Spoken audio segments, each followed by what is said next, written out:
What up, everybody? Welcome to a live stream. My name is Paul Abernathy, your host. Thanks for joining me here on a Thursday evening. I know you've got things to do, and I appreciate the short notice that I put out there that you actually, those that do join me, where we're going to be testing out a feature tonight. And hopefully we'll be able to add the feature in. I know that I've been kind of quiet, if you will, for the last couple months. Not doing the live streams as much. Of course, many of you know what I got going on here. But good news is we've already started working on the 2026 video series. We're up to, I think, Unit 3. And it's being recorded right now. It's still set to release in May. So that's good news. Of course, I'll have to get it all compiled. But that's good news for those that are interested in the 2026. So again, it's a departure for me because it's actually going to be a video series rather than the old way that we do it. Okay, so that's going to be different than anything I've done typically before. All right, so anyway, thanks for joining me. If you have any questions and you want, feel free to put them in the comments. No matter what platform you're on, I'll do my best to answer those for you. But tonight, the whole concept tonight, one is for me to re-engage with you folks. Answer any questions you may have, any rumors you may have seen online. I'm more than an open book. I tell people that all the time. I got nothing to hide. I'll answer any question you want. Had a guy on TikTok say, Paul, have you ever really worked in the field? What do you think? What do y'all think? Okay, and I'm just an online electrician that I've never actually put the tools on. Okay, whatever. Yep, that's me. Never done it. I just go on YouTube and video and just act like it because that's what I do. But anyway, thanks for joining me. And so tonight we're going to try out a trivia feature again. We did this a couple weeks ago, and it worked okay for a couple questions, and then the thing crashed. So one of the requests that I had for this feature was the ability to be able to back up the questions, so that if it crashed, I could upload them again. Because, you know, you spend a lot of time creating these questions. And then when it crashes, it's hard, right? So, you know, at the end of the day, we want to make sure that we can stay up and it doesn't sacrifice a good stream with the questions. Now, the questions tonight are going to be in our new trivia format. You're simply going to answer with an A, a B, a C, or D. You don't have to put anything else but A, B, C, or D. That's it, depending on your choice of answer. So whatever platform you are, if you think the answer is A, you just put an A. If you think it's B, you put a B. Now, I would use capital letters just because I think that's how it's formulated. And to be honest with you, when it crashed last week or a week before last, I don't remember when we did it, a lot of the stuff wasn't registering, and I think it was because people put way too much information in there. They put answer this or whatever.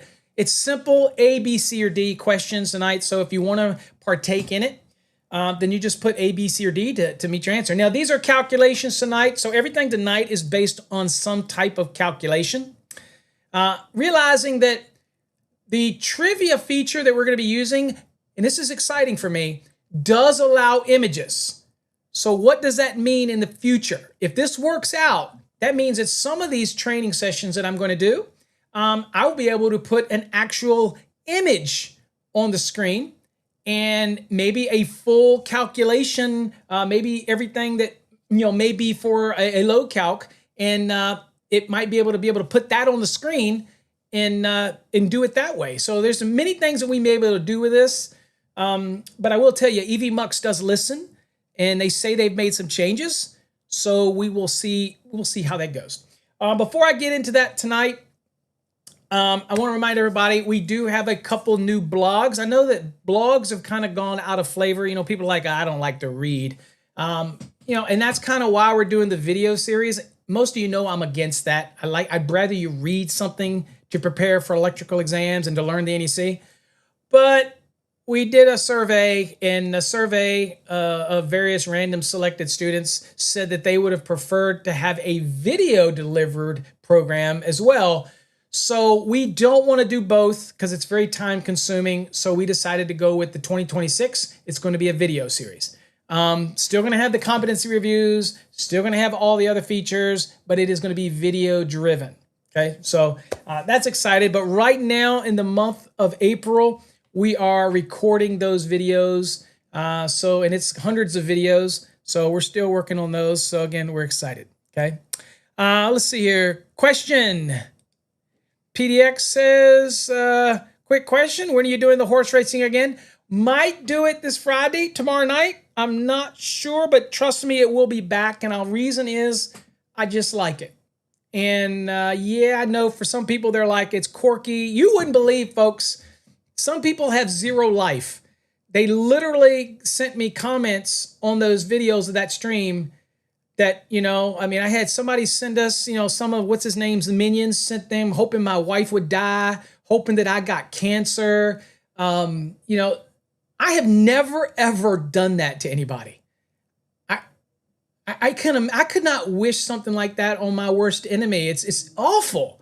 But you wouldn't believe some of the nasty crap that gets left on stuff, and it is incredible. I never would have thought that people would be like that. But anyway, even the horse racing thing, people left nasty stuff. I had one guy leave a comment that says, "Oh, now you're doing AI for Study Hog, and that's a new low for you." I'm like, a new low? We created new technology that helps people study? But you know what? Yeah, that's exactly right, PDX. F the haters. It is what it is, and you're always going to have the haters, but I do feel sorry for them. I really do. Because it's real sad that they are like that. But anyway, it is amazing what some people will stoop to. And what's his name has 600,000 followers. Wow. Just think about that. There's 600,000 people that got nothing better to do than to watch a home inspector find the same stuff every video on homes that probably should have been found in the rough end or in the municipal inspection rather than the after the sale inspection. That's kind of incredible, isn't it? Anyway, this incredible. Anyway, hey, tonight, if you partake in the trivia, hopefully you can win one of these bad boys right here. I'd love to send you one. I am very patriotic. I love my country. I love our troops. I love it. I could not imagine being anywhere else in the world. I will never talk bad about my country. good or bad. Don't care who the president is. I still love my country. But I've got a bunch of these that commemorate the 250th anniversary of this beautiful country. And so we're going to be giving these away. So again, maybe you'll win one of these. Win one of these tonight. I'd love to send it to you.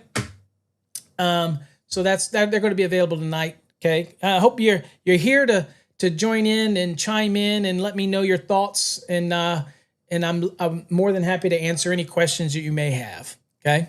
So, all right. Hey, let's go on and try this thing out and let's get into it. As I did before, because you're going to see this format more, especially in May, let me give you a quick rundown of what it's going to look like so you kind of overview at a 50,000 foot view of how we're going to do this. So let's go on and go here. So here you guys, you see you're on the screen. So this is where we're going to have the trivia and it's going to appear down here. Okay, so that's good there. If you've got a question and you want to have a discussion, you want me to answer something, then we'll have it right here. We'll be able to go to the chat. Okay, all these features built in. Okay, to make it a little bit easier for you to learn and have fun, right? When we need to go to the National Electrical Code, we're going to do it. Here you go. You see link right here. If we need to go to the code, and then I need to come to chat, and I need to clarify a little bit. And you know what? I did notice right here that I need to update this a little bit because I want to be able to see it. There we go. All right, so you'll have this feature so that I can stay with the comments and we can look at the code. We can go back and forth. So all that's kind of good stuff. So I'm excited about the new format.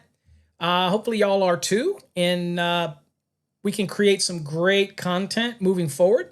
And like I said, we'll be doing more because we're going to be shifting gears and focusing on the 2026 edition of the National Electrical Code, but not forgetting the 2023. So where I can, I'll make references to that as well. So anyway, so again, chat's all right here. So if you got any questions, feel free to let us know. And I see all you in here, Josh, Melting Toast, PDX, Manny, Coffee Hour, Manny. Coffee Hour is dead. We're not doing Coffee Hour on Wednesday mornings anymore. Most of you know that I have to help take care of my wife. And so mornings I have a bunch of stuff that I have to get going. And so it just isn't conducive. So that's why I kind of shifted to the afternoons and the evenings. So once I get everything settled down, that I can come down into my studio and wind all down. So yeah, so this is kind of a replacement for Coffee Hour, though they're kind of random. Just make sure you subscribe to the channels and you'll get a notice. Like many of you probably got the notice today. It's short notice, but at least you did get it, right? What's up, David? Not wearing the pin today. I'm just going with the full cap, my brother, because I don't want you to jump on me about my pin. I love David. David's down in Florida. He's one of our CMECPs. Okay, so amazing dude there too, and very active in the industry. So, Dave, are you going to the NFPA meetings in June? Is it? I think I'm going. If I'm still working for Prismium and Encore Wire by then, I'm definitely going. If I'm not, for some reason, working with them, then I'm probably not going to go. But at this point, I'm probably going to be there. So if you're there, I'd love to see you. Love to take you out to dinner, that type of thing. Any of you else that may be in Las Vegas in June when we're out there for the code panel meetings, love to see you. Holler at me. Okay. I love it. Hey, Cy Porter, if you're out there, I'd love to see you. Come on over to the NFPA meetings. Okay. It's not that far from you. Come on in. Love to have a little one-on-one eye time with you. Okay. All right. Okay. Let's go on and get to the trivia. All right. Are y'all ready? Okay. No timers. Okay. Oh, you didn't go to the Orlando? I did not go either. To any meetings down there. Also, I haven't been able to travel that much because most people know my wife broke her hip. And hey, by the way, just so you know this, because I love to say, I put online that my wife broke her hip and I got inundated with posts and comments on a bunch of videos that it's a shame my wife didn't die. Can you imagine that? All those followers of that home inspector can say stuff like that. Wow. It's quite a shame. But anyway, enough of that. Okay. So, oh, Manny, you'll be there in June? You holler at me. Come and see me. If I'm there, I'll let you know far ahead of time. I don't want you coming there unless you're coming there. There's be other great people there. But if anybody's there, if I'm there, I'll let everybody know far ahead of time. If I'm no longer working or something for Encore or Prismium, then I'll let everybody know. Because I really have no reason to go if I'm not going for them. Because if I'm not working for them, then I'm going to not serve on any code panel anyway. So if that happens, I will be off of any code panel. Does that make sense? Okay. I'm also switching on code panel 5. You remember, I told y'all I didn't want to do this again. I was done. Okay. And what's up, Daryl? Good to see you, my friend. But they talked me into it. The only difference is instead of representing the Aluminum Association on Code Making Panel 5, I'm going to be representing copper development on Code Panel 5. So I'm still going to be on Code Panel 17 and Code Panel 5. I don't know if 17 is still going to be around. They're chopping that thing up. I don't know. But I know Code Panel 5 is still going to be around. So at least I'm going to be on Code Making Panel 5 unless I'm no longer employed for some reason by, and that's okay. I've been ready to retire now for a couple years. So, hey, what's up, Walter? Ready for some calculations? Still in the saddle. There you go. Got to get that master, buddy. Never do it for anybody else but yourself because you deserve it, my friend. You deserve it. All right, let's do this trivia. Y'all ready? Okay, no timer, no timers. We're just going to see how much everybody knows. And remember, what we're doing tonight is we're testing the trivia feature, okay? And so I don't want to set everybody's expectations for a flawless night of streaming, okay? Because I make so many mistakes anymore. I used to be where I could do everything and never making mistakes on anything. But you know what? You get old, you get senile, and as people say online, Paul's a guy that teaches he can't do. So I'm probably going to make some mistakes. But anyway, that's what you're going to try to win tonight. Okay. Look at that. That is sweet looking coin commemorating 250th anniversary of this beautiful country. All right, y'all ready? All right, let's get your code books. America, baby. No better place. If you don't like America, get the hell out. That's all I got to say. All right. Okay, am I geared to go? Okay, who's got the helm over here? I'm also streaming on TikTok behind the scenes. Josh, do you got the helm over here? Josh, he's got the helm over here. Josh has got it. So he's going to be handling all of the good stuff. I don't know how to even give you authority to do that, Josh. I wish I could give you that, right? We're going back to the moon. Yeah, I don't know. I have different opinions on that one. I don't know why we're going back to that rock. But the more I thought about it, this is funny because that's what it is tonight. I'm just catching up with you guys, okay? Because I love you all. I enjoy chatting with all of you. I don't like the haters, but I love all of you. And here's my thought on the moon thing. And I know y'all are waiting for the trivia. And some people are going to bounce because they're like, God damn it, just like Paul, he always talks too damn much. But at the end of the day, I started thinking, why are we going to the moon again? Then I realized I don't think we ever went to the moon. I think it was fake. I think it was on the back lot of some Hollywood talk. But anyway, regardless of that, that was probably just me putting a video. But why are we going back to the moon again? Right? I don't know why we ever want to go back to the moon. That's a dead moon. I don't get it. But then I got to thinking about it.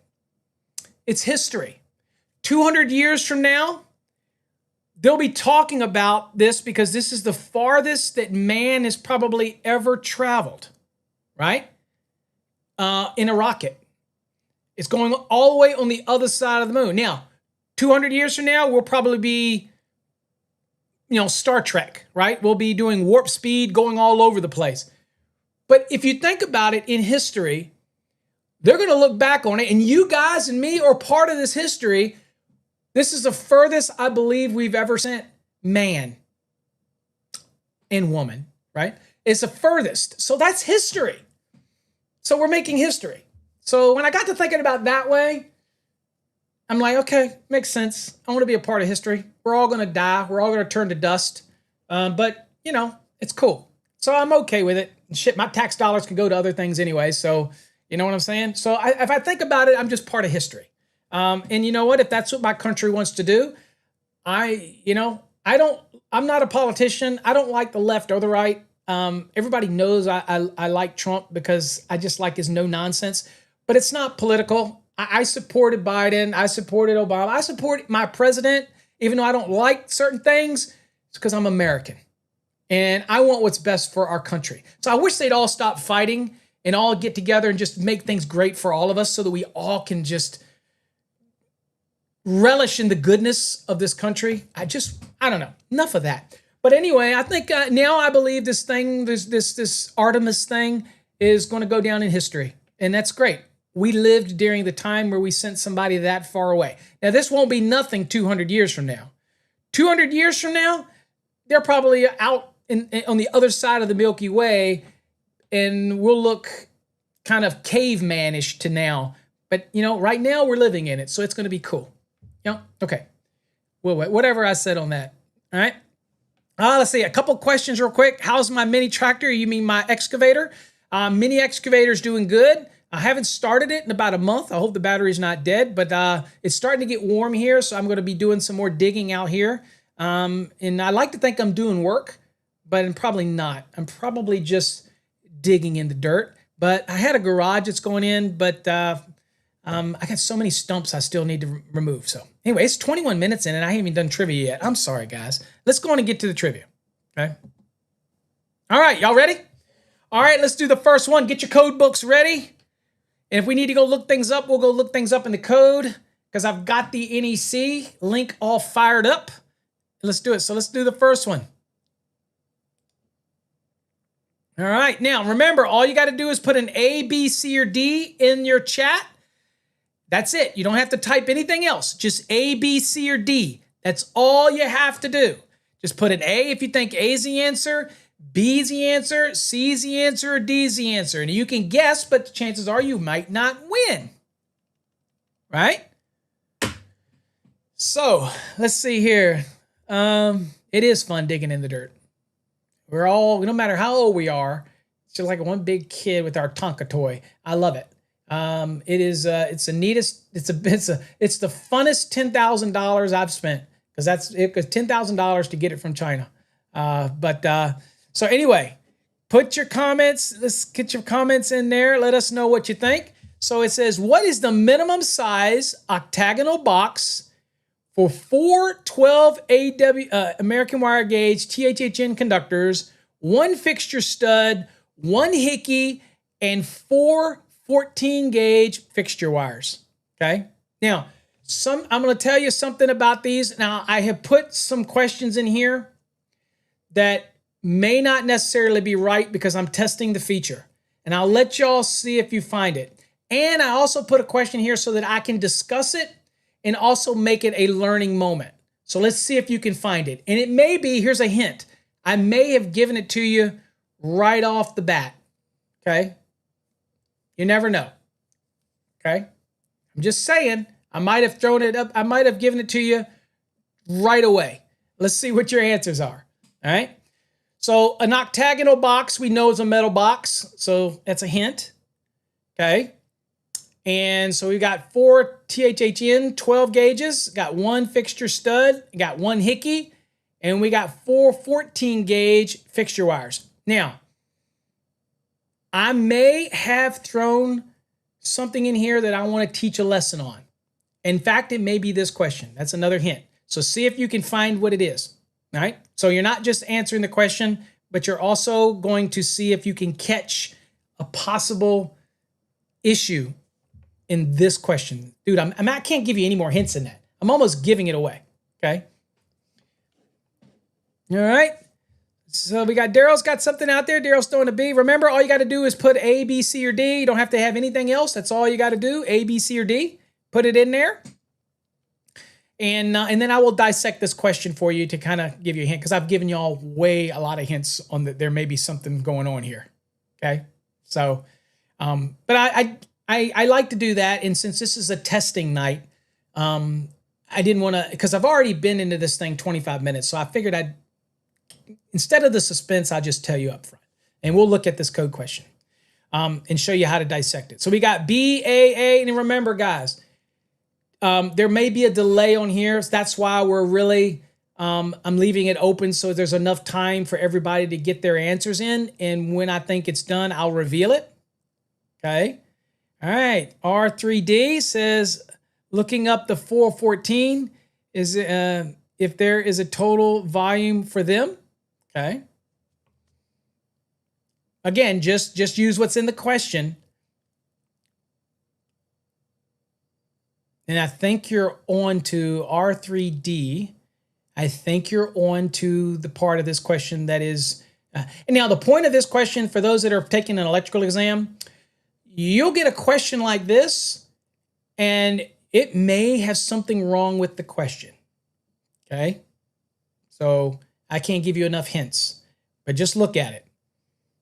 Minimum size octagonal box for 4 12 THHNs, 1 fixture stud, 1 hickey, and 4 14 AWG fixture wires, okay? What do you think, Josh? Do I give any more hints? Josh has answered B. Melting toast is B. All right. Now, look, folks, those that are out there that aren't answering, look, it's okay to get it right or wrong. It doesn't matter. Nobody cares. Give it a shot. Let's see.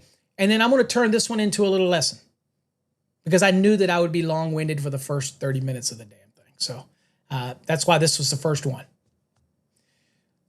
Because I'm getting a lot of calls lately from people who are taking exams.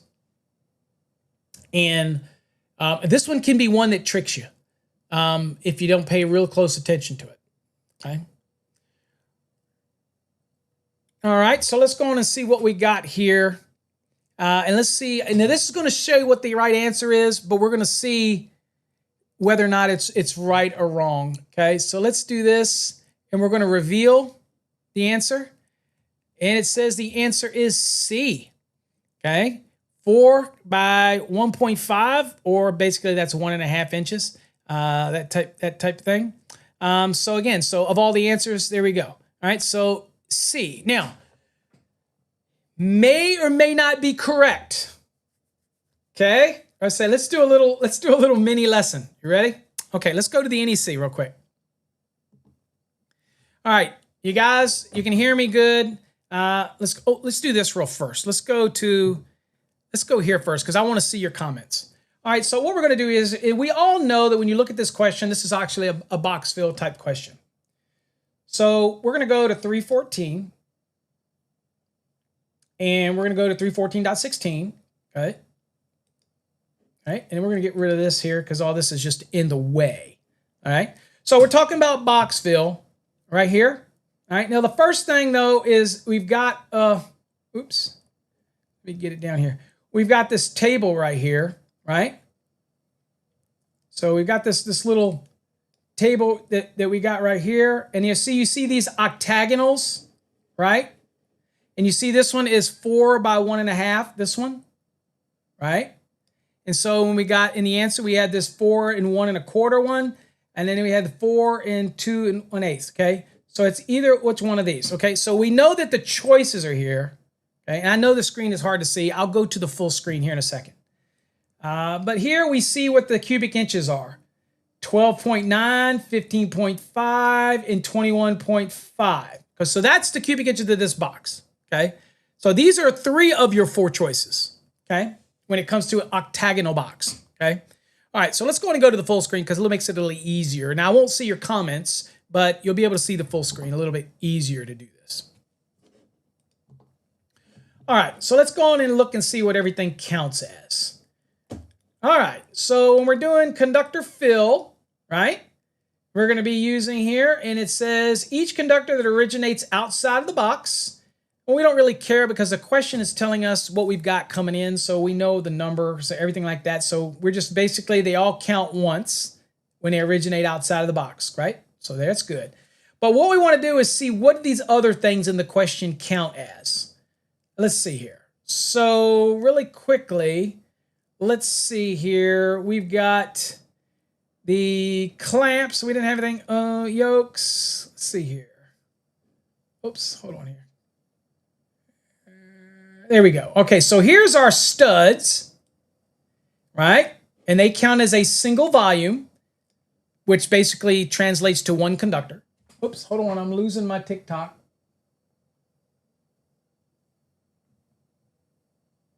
There we go. All right, so that's one conductor. So when you see single volume, it really equates to one conductor, okay? And so we have one stud and we have one hickey, right? That's what we had in the trivia question, okay? So here you see it said one fixture stud, so that's one conductor or one volume. And it says we have one hickey, so that is one volume, right?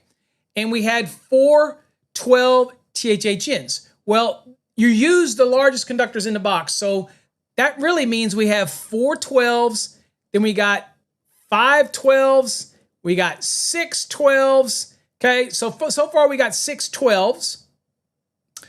And then, of course, we got these 4 14-gauge fixture wires. So here's where this question's kind of goofy. Let's go look real quick at the code and talk about conductors right here, right? So here's the conductors that we're talking about, everything right here for the box fill, okay? Now, what does it say under this exception down here? Y'all see this exception? Here's where this question's flunky. It says, an equipment grounded conductor or conductors or not over 4 fixture wires smaller than 14 shall be permitted to be omitted. Right? Well, if you look at this trivia question, can I omit these 4 fixture wires? Can I omit them? No, I can't omit them. Why can't I omit them? Because they are what? What? Smaller than 14. They're actually 14. So when it comes to the conductor count, I've got 4 12s, 5 12s, because I get 1 volume for 1 stud. So that's 5 12s. This one hickey, 6 12s. And then I've got to count these 4 conductors as well in their volume counts. So 4 of those, right? So when we go look at the, remember I told you it's calculations night, so we got to do some calcs here. So let's go over and look again here, and let's go on and get some counts. So I got my calculator, and you got your scratch paper, right? And let's go on and do this. All right, so first of all, I need to see what is the volume for a 12 conductor. So here we're at table 314.16b4. This is the volume for the conductor, right? So here's a 12. And a 12 is a 2.25 volume. So it's 2.25 cubic inch per conductor, right? Makes sense? All right. But we have those 4 14s because they're not smaller than 14. So they're fixture wires, but they're not smaller than 14. So guess what? They don't get omitted.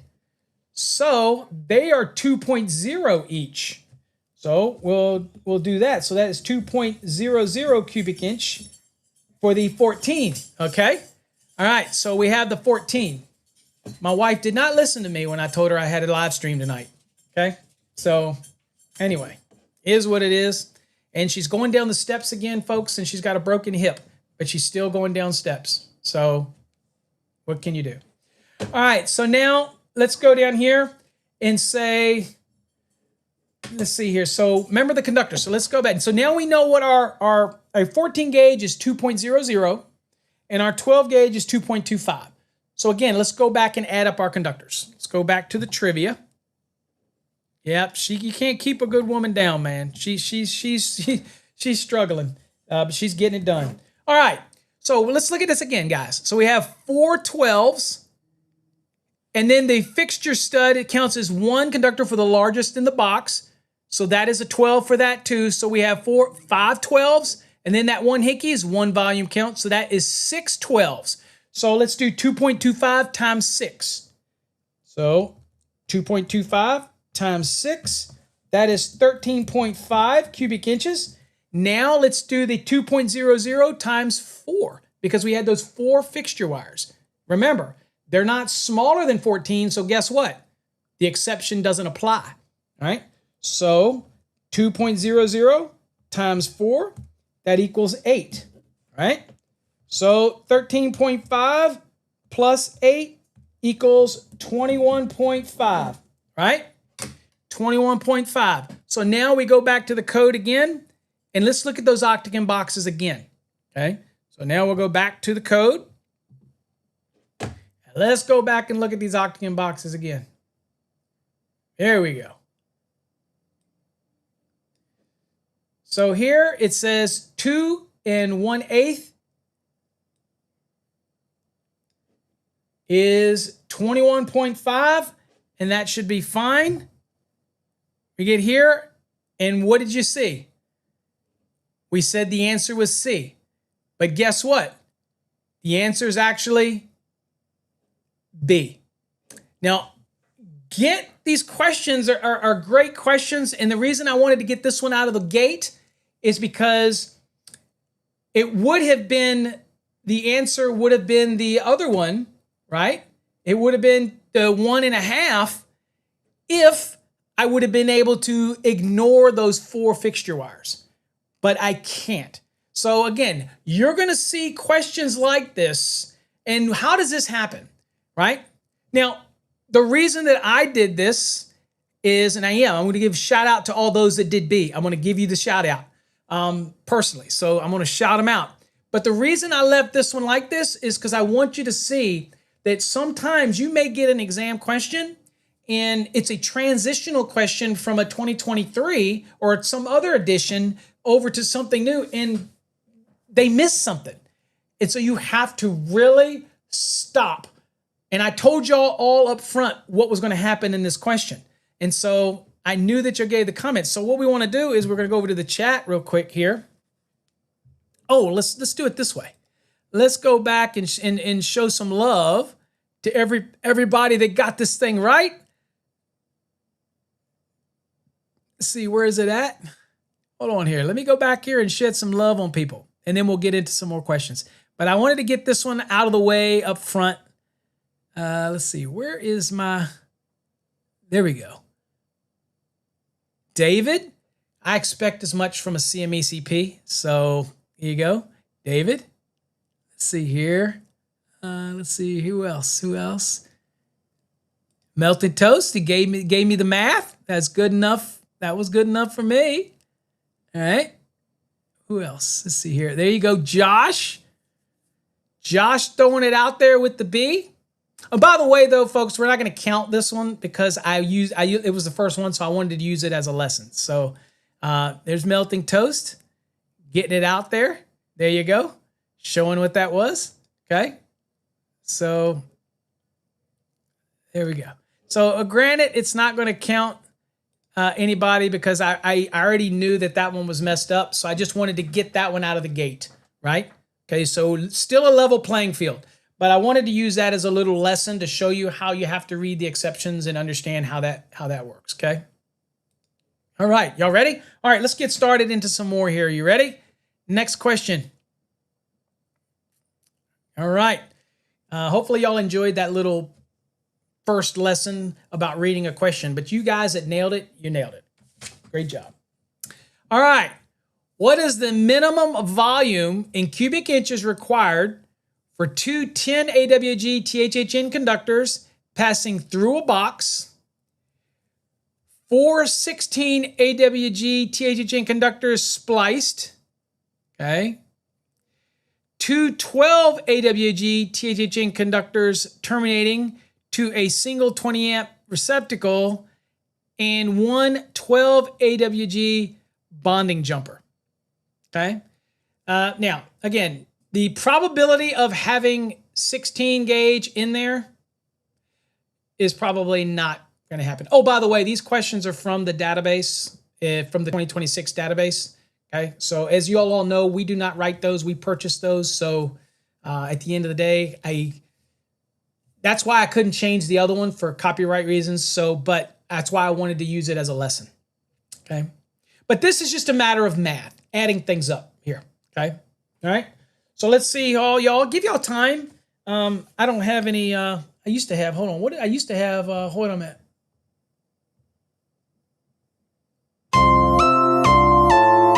I used to have that, right? Remember? I didn't get rid of it.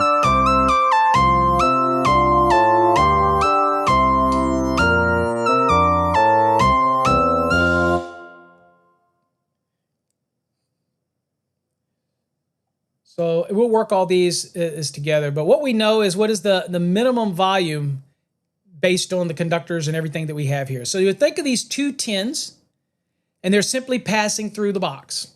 Okay. So what does the code say about that? Now remember, we're not giving you the length of these conductors. Okay? I'm giving you hints. We're not saying how long they are. Okay. We're not saying they're looped. Okay. We're just saying they pass through the box, okay? So kind of look at that.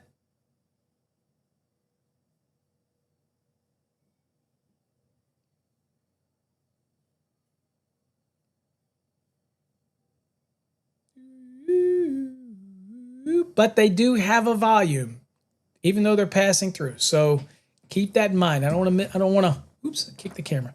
I want you to think about all the possibilities here that you got going on.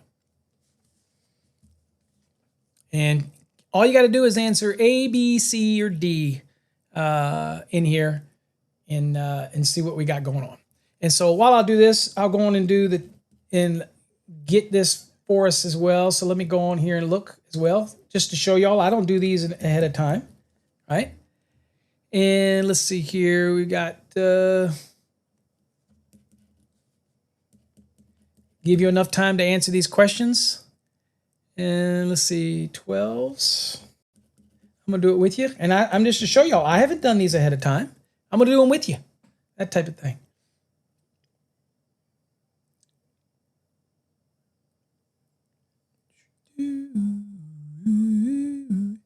And it's based on what we have, okay? Just answer the question based on whatever they give you in the question. Because again, I can tell you, on some exams, you're probably going to get it very much like this. You're going to get extremely vague questions, okay?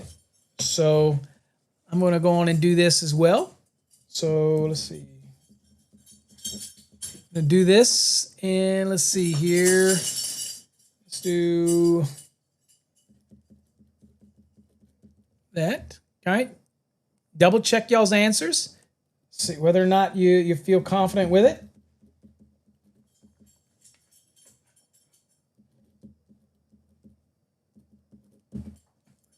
And we'll see what all we got going on, and I'll give you your answer.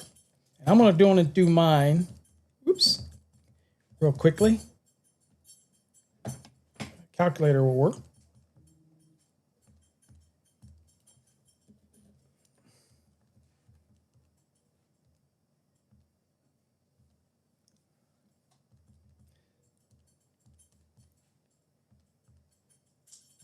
Okay. All right, so just adding mine out here like you would be.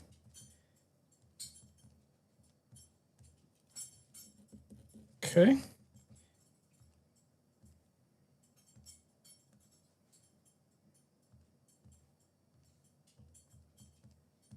Okay. All right. Let's see what we got here. Is everybody ready? Okay. Minimum volume. Now, one of the things to remember, guys, is that sometimes you're searching for what we call the best possible answer. Okay. It's one of those things where you always say, you know what, I have to pick the best possible answer. Okay. All right. So it looks like everybody's got enough time in here. So we see here, we've got, let's see here. Adam, I didn't see you in here, Adam. Adam's answered. Josh, and again, it says minimum volume. It's the minimum size based on what the answers are. Let's see here. Melted toast. BB, we see you. Gotcha. Daryl, got you in here. R3D, we got you in here. Is everybody's answered? All right. Okay, well, let's go on and do, is David in here? Let's see here. Walter, there you go, Walter. Everybody had an opportunity. Okay. Yep. Oh, you've been here. I'm sorry, Adam. Well, maybe you were. Did you logged on in multiple accounts? Were you the PDX or whatever, or you've been here? I know you probably, some of you are extremely loyal, and I appreciate you. I know y'all are here from the start, always. So, all right, let's show the results real quick. All right. We got Adam from the last one. Let's see here. Uh-oh. Let's do the reveal. Ah, the reveal. 22 cubic inches. Okay, D. All right, we're going to have to see whether or not this is correct or not. Remember, this comes from the database. So we're going to work each one of these out ourselves and see what we end up with. So let's go over to the web and work this out.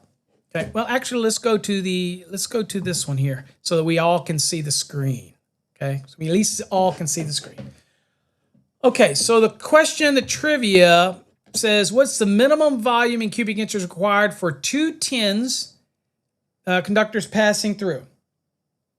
Okay, so a tin has a volume of 2.50, but they're passing through. So do they have a volume count for those? Okay, do they have a volume count? All right. Well, let's go look at the code. And let's see here. So here's what it talks about for conductors right here. It says each conductor that originates outside of the box and terminates or is spliced within the box shall be counted once. And each conductor that passes through the box without a splice or termination shall be counted once. Okay. So again, we have the 2 tins going through, right? So that's what we've got, right? Okay, so we got the 2 tins, and so we saw that the volume for 2 tins is 2.50. So for those tins, it's 2.50, and it says that there's what? There's 2 of them passing through, going straight through. So 2.50 times 2. So that's going to start out with we're going to get 5 cubic inches for our tins. Get that out of the way, right? Okay, so that's out of the way. Next, we have the 416 gauges, THHNs, okay? That are spliced in the box. Why they're in there, I have no idea, but there's 4 of them in there. Okay, so when we go to the code and we see 16, it has a volume of 1.75, right? Okay, so let's come back here. Try to keep this on the screen as much as we can. So as 1.75, we're going to do that times 4. So let's do 1.75 times 4 equals 7 cubic inches. Okay? 7 cubic inches. Okay? I cannot get any of these answers. Yeah, I know. We're going to see, because I think that this was one that I was messing with as well. So some of these, again, that's why I said this is testing night. I put this together really, really quickly. When we do this officially in the live trivia nights, the questions will be formatted a little different, but I threw this together real quickly because I want to see whether or not this trivia thing crashes on me or not. I think last time it made it to like 3 or 4 questions. So far we're almost as far along as we were before. So that's at least, I just wanted to bring y'all along with me. All right, so anyway, so that's the 16 gauge, which is going to be 7 cubic inches. All right, so the next we have 2 12 AWG THHN conductors terminating to a single 20 amp device. Okay, so based on what we have 2 12s, okay? Now this is weird because technically this question is not a great question. And so this is why I'm using it in the test questions, the base, because typically we would have 2 going to the box, but we would also have 2 coming into the box, right? You know what I'm saying? So this is kind of a weird type of question. Not a great question either. And you're going to get funky questions on exams sometimes. So this is not the best question in the world. But anyway, let's look at it. So let's just take it at face value first, because I'm like you, David. So here, and I haven't seen these yet. I cut and paste them directly in here without even looking up anything. And I took the answer that it said to use, okay? That won't be how we do it when I do the full live stream. And I already had 2 people drop off. They're like, what the point then? That's because I'm testing. My people that follow me know that I like to test live with everybody. So if I offend somebody, they don't like it and they don't want to watch, that's fine. You don't have to watch. You can unsubscribe if you like, okay? All right, so the next to see here would be, so we have those 2 12s, right, that are coming in. So 2 12 terminating on the single. All right, so we're going to assume these 2 12s coming in is just going to be the 2 conductors. In real world, I would think there would be honest with you, the power must be coming into this box and they're going straight to the device. That's it. They're not passing through. They're just going straight to the device. Okay, so black and a white. Makes sense, right? All right. So we have a black and a white here. So we're going to do, and that is what, 12 gauge? So that is 2.25 times what? 2.25 times 2. So that is going to be 2.25. And that is 4.50. So that's cubic inch there, okay? All right, then the next one we have is terminating on a device. So that device is a double volume based on the size of the conductors that are terminating to it, right? So obviously the 12s are terminating to it. So that is another 2.25, because that's what 12s are. And that's times 2, all right? So that is also going to be 4.50, right? Okay, all right. And then the last one, it says a 112 bonding jumper. Now, here's where a question like this, and this is why I put these up front here, because I'm using these as lessons. So it's not so much about the scoring as much as that I'm trying to work through these, how these questions work on here.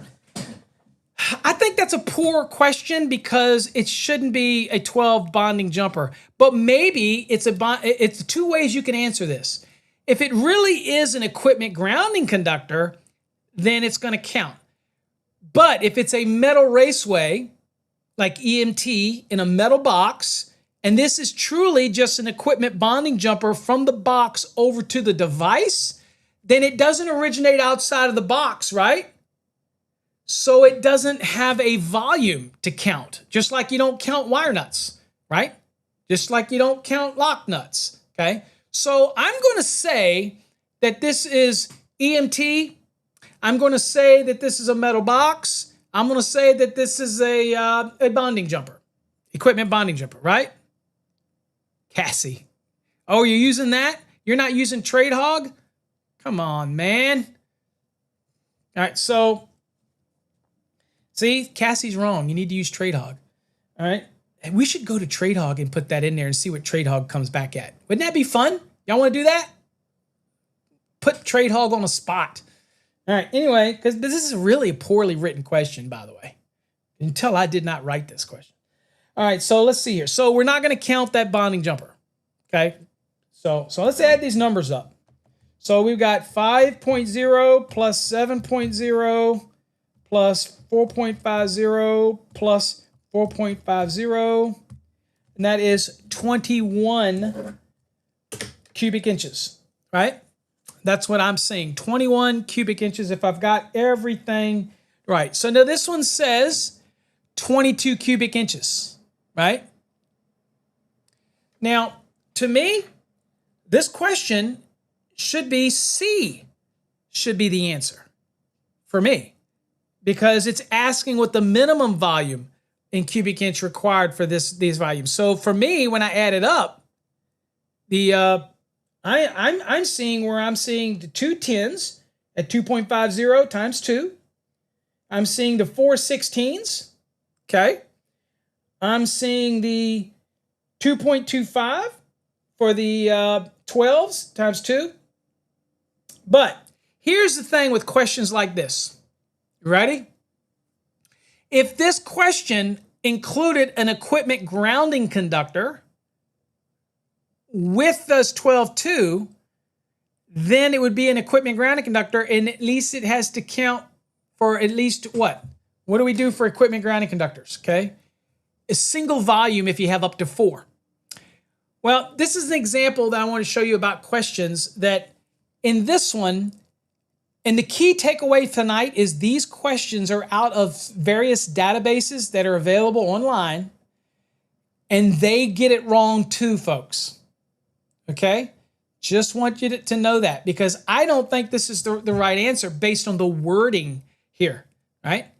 So I personally think that this equates to 21 cubic inches. And if that's the case, then the minimum volume in cubic inches would be C for me, 21.75 cubic inches. Okay, because it's a minimum. I count 2 tens as 5 cubic inches. The 4 16s at 7 cubic inches. The 2 12s at 2.25 each. That's 4.50. And I count the device as a double volume, and that should be 4.5. So I count 21. So I think this question's wrong. That's just me. But you're right. So let's see if I can copy this question. I'm going to see if I can do this, guys. Let me see if I can copy this question. Hold on here. Let me see. Hold on. Let me see, guys. Give me a second. I'm going to see if I can copy this question real quick.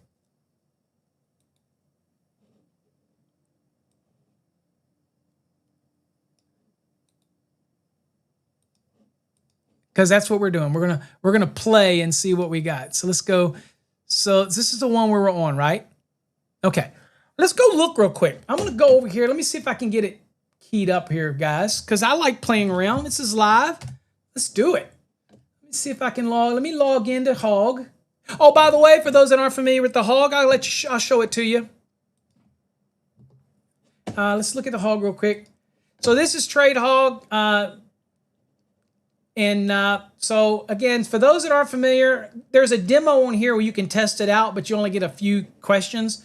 For those that do have the Hog, you actually have to log in order to be able to get to the Trade Hog now. So I'm going to log in real quickly. And then what you do is you go and you click on Trade Hog. All right. So let's go down here. So I'm going to paste this question in here and let's see. Now, remember what I said real quickly, folks? Let me come back to me while we're playing around tonight. It is, well, I don't see an EGC, be honest with you, because there's nothing in the question that said anything about an equipment grounding conductor in the question.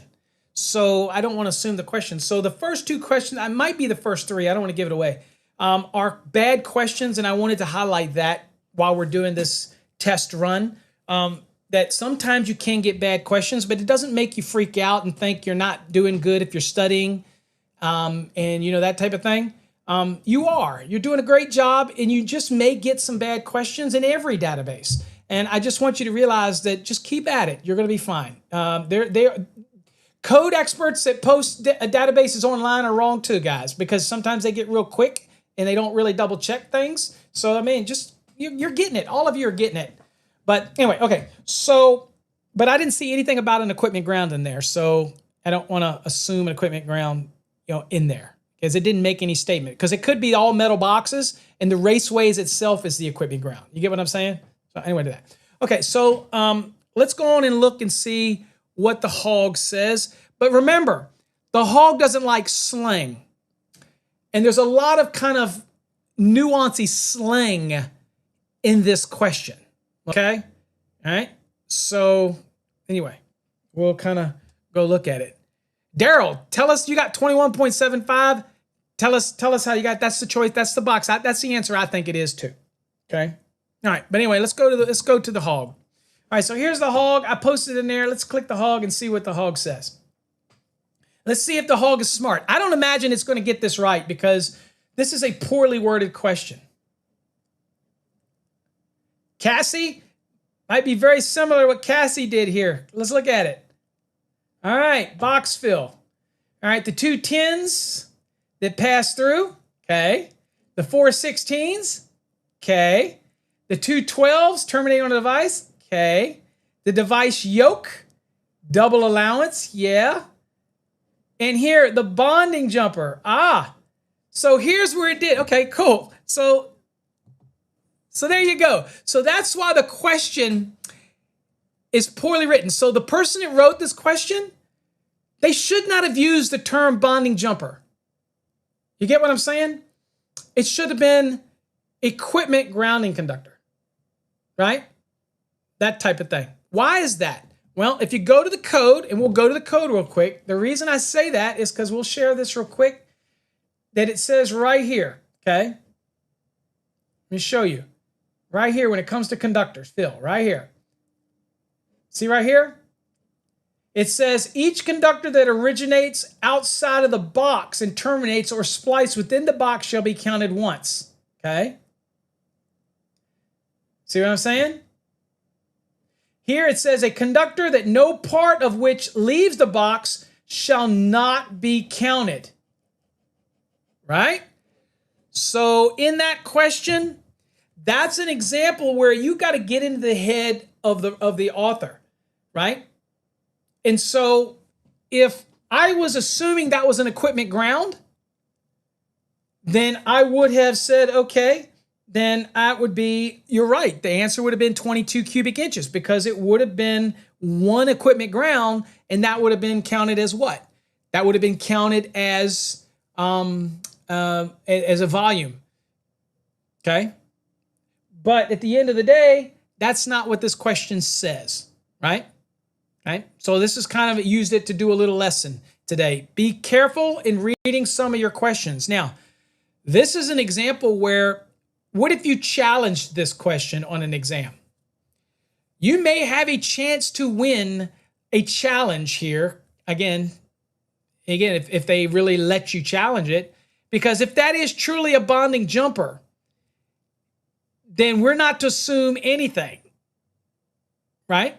And if somebody says, well, of course there's an equipment ground because this is THHN. No, the conductors inside of a non-metallic sheet cable aren't THHN. They're equivalent to THHN. So they're not necessarily THHN, okay? So again, this is one of those questions that, again, whoever wrote it really means equipment grounding conductor. That's really what it means, right? So watch this. So let's use the hog again. Watch this. This is how you use the hog for all you out there. We don't assume. Absolutely right. Okay? Absolutely right. That's why this is a poor question. All right? So let's go over real quick. Go back to the hog because I want to show you what you can do in the hog. Okay? So see the hog answered, right? Oh, let me share the screen. So let me show you. So you can also do this, and we need to see what the same question would have been if I used study hog. All right, let's go to study hog real quick and see if study hog is a little more fine-tuned. All right, so let's go to study hog. I'm going to type the same question. And let's see what study hog says. What NEC are you using? All right, 2026. For all those that wonder what this is, Study Hog is our AI tool to use when answering code questions for exam prep. Okay? All right, see, here we go. Here, now here it says the rule, the minimum box volume required is 24 cubic inches. All right? So it is doing everything the same way as it did before, right? But it's also comparing it to box sizes. So next standard box size, and that's what it's doing. So it's actually looking at the boxes and trying to determine box size, okay? Minimum of the existing boxes that are available. So what that means is if you go look at the list of boxes, then there's probably, there's probably not a box that is available And this is trying to answer a technical question. So again, a poor question. And even these AI models cannot decipher what that person thought means, okay? So watch this. Let me go back to the original hog. And let's show you what you can do to these things real quick. Let me show you what you can do. So I'm going to paste that question back in there, and we'll go back to the hog real quick because I want to show you what you can do. And this is what you kind of should be doing if you're using an AI tool. All right? All right. So this is giving us the question here, equivalent. It's adding everything up, right? Oops, hold on here, guys. Okay, so here, largest, 12, yada, yada, yada, adding everything up, okay? All right, and it's even got a different one here, okay? So let's see what it's missing for. It's missing something here. I'm missing something on here. It was better with the one. Let me redo that again because I must have added to it. Let's do another one. Okay, hold on. There we go. All right. So here we are at the hog. Let's see what the hog. This is trade hog. This is not study hog. Okay, so there we go. It was the other one was like I was carrying on to the other one. Okay, so here it's the same one, David, because this assumes that it's an equipment grounding conductor where it says bonding jumper. Okay. Now watch what you can do. I can say this. Watch this. This is not correct because the question says it is a bonding jumper and makes no mention of equipment grounding conductors, and the bonding jumper originates in the box. All right. So I love doing this with a hog. Okay. And so I will ask it that way. And so this is one of the tools you can do with the hog. Okay. All right. And what did the hog say? You're right to challenge that. If the 12 bonding jumper originates in the box and is only there to bond the device, not an equipment grounding conductor, it is counted under the internal clamp support fitting rule, not the EGC. Now, response to that is wrong. The bonding jumper does not get counted since it is a conductor that originates in the box and is not considered a fitting. Now, the reason that I do this is because our model is a learning model, and it's trying to take the slang that we wrote and expand on it.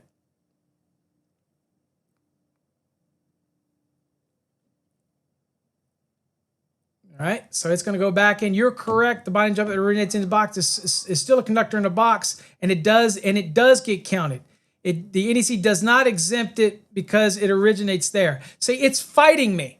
So we have to train this model, and that's why I was willing to do that. And so what I like to do is I'll go to the NEC, and I'm going to copy it. Okay, and I go back to the hog, and I'm going to say, you need to read, and I'll get back to the trivia in a second, folks, but I'm going to show you what we do here. And this is what Jeff is always doing to make the hog smarter. It says, you need to read the NEC because look at the last sentence. And I'll do this and I'll paste it. Now watch.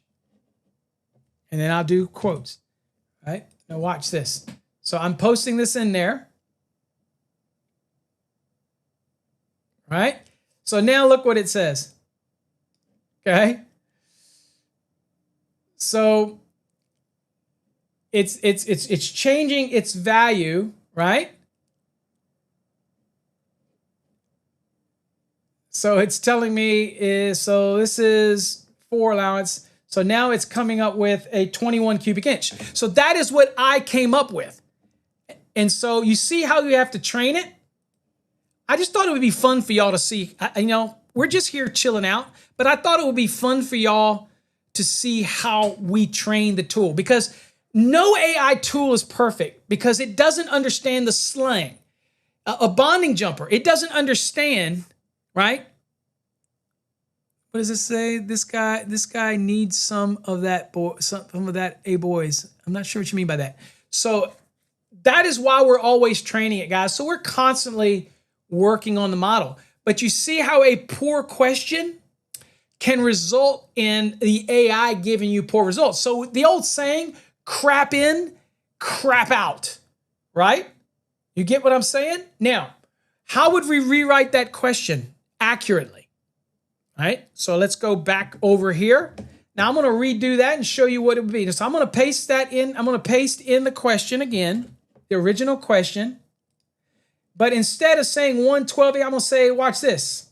I'm going to say, let's see, in 112, equipment, grounding, conductor. Okay.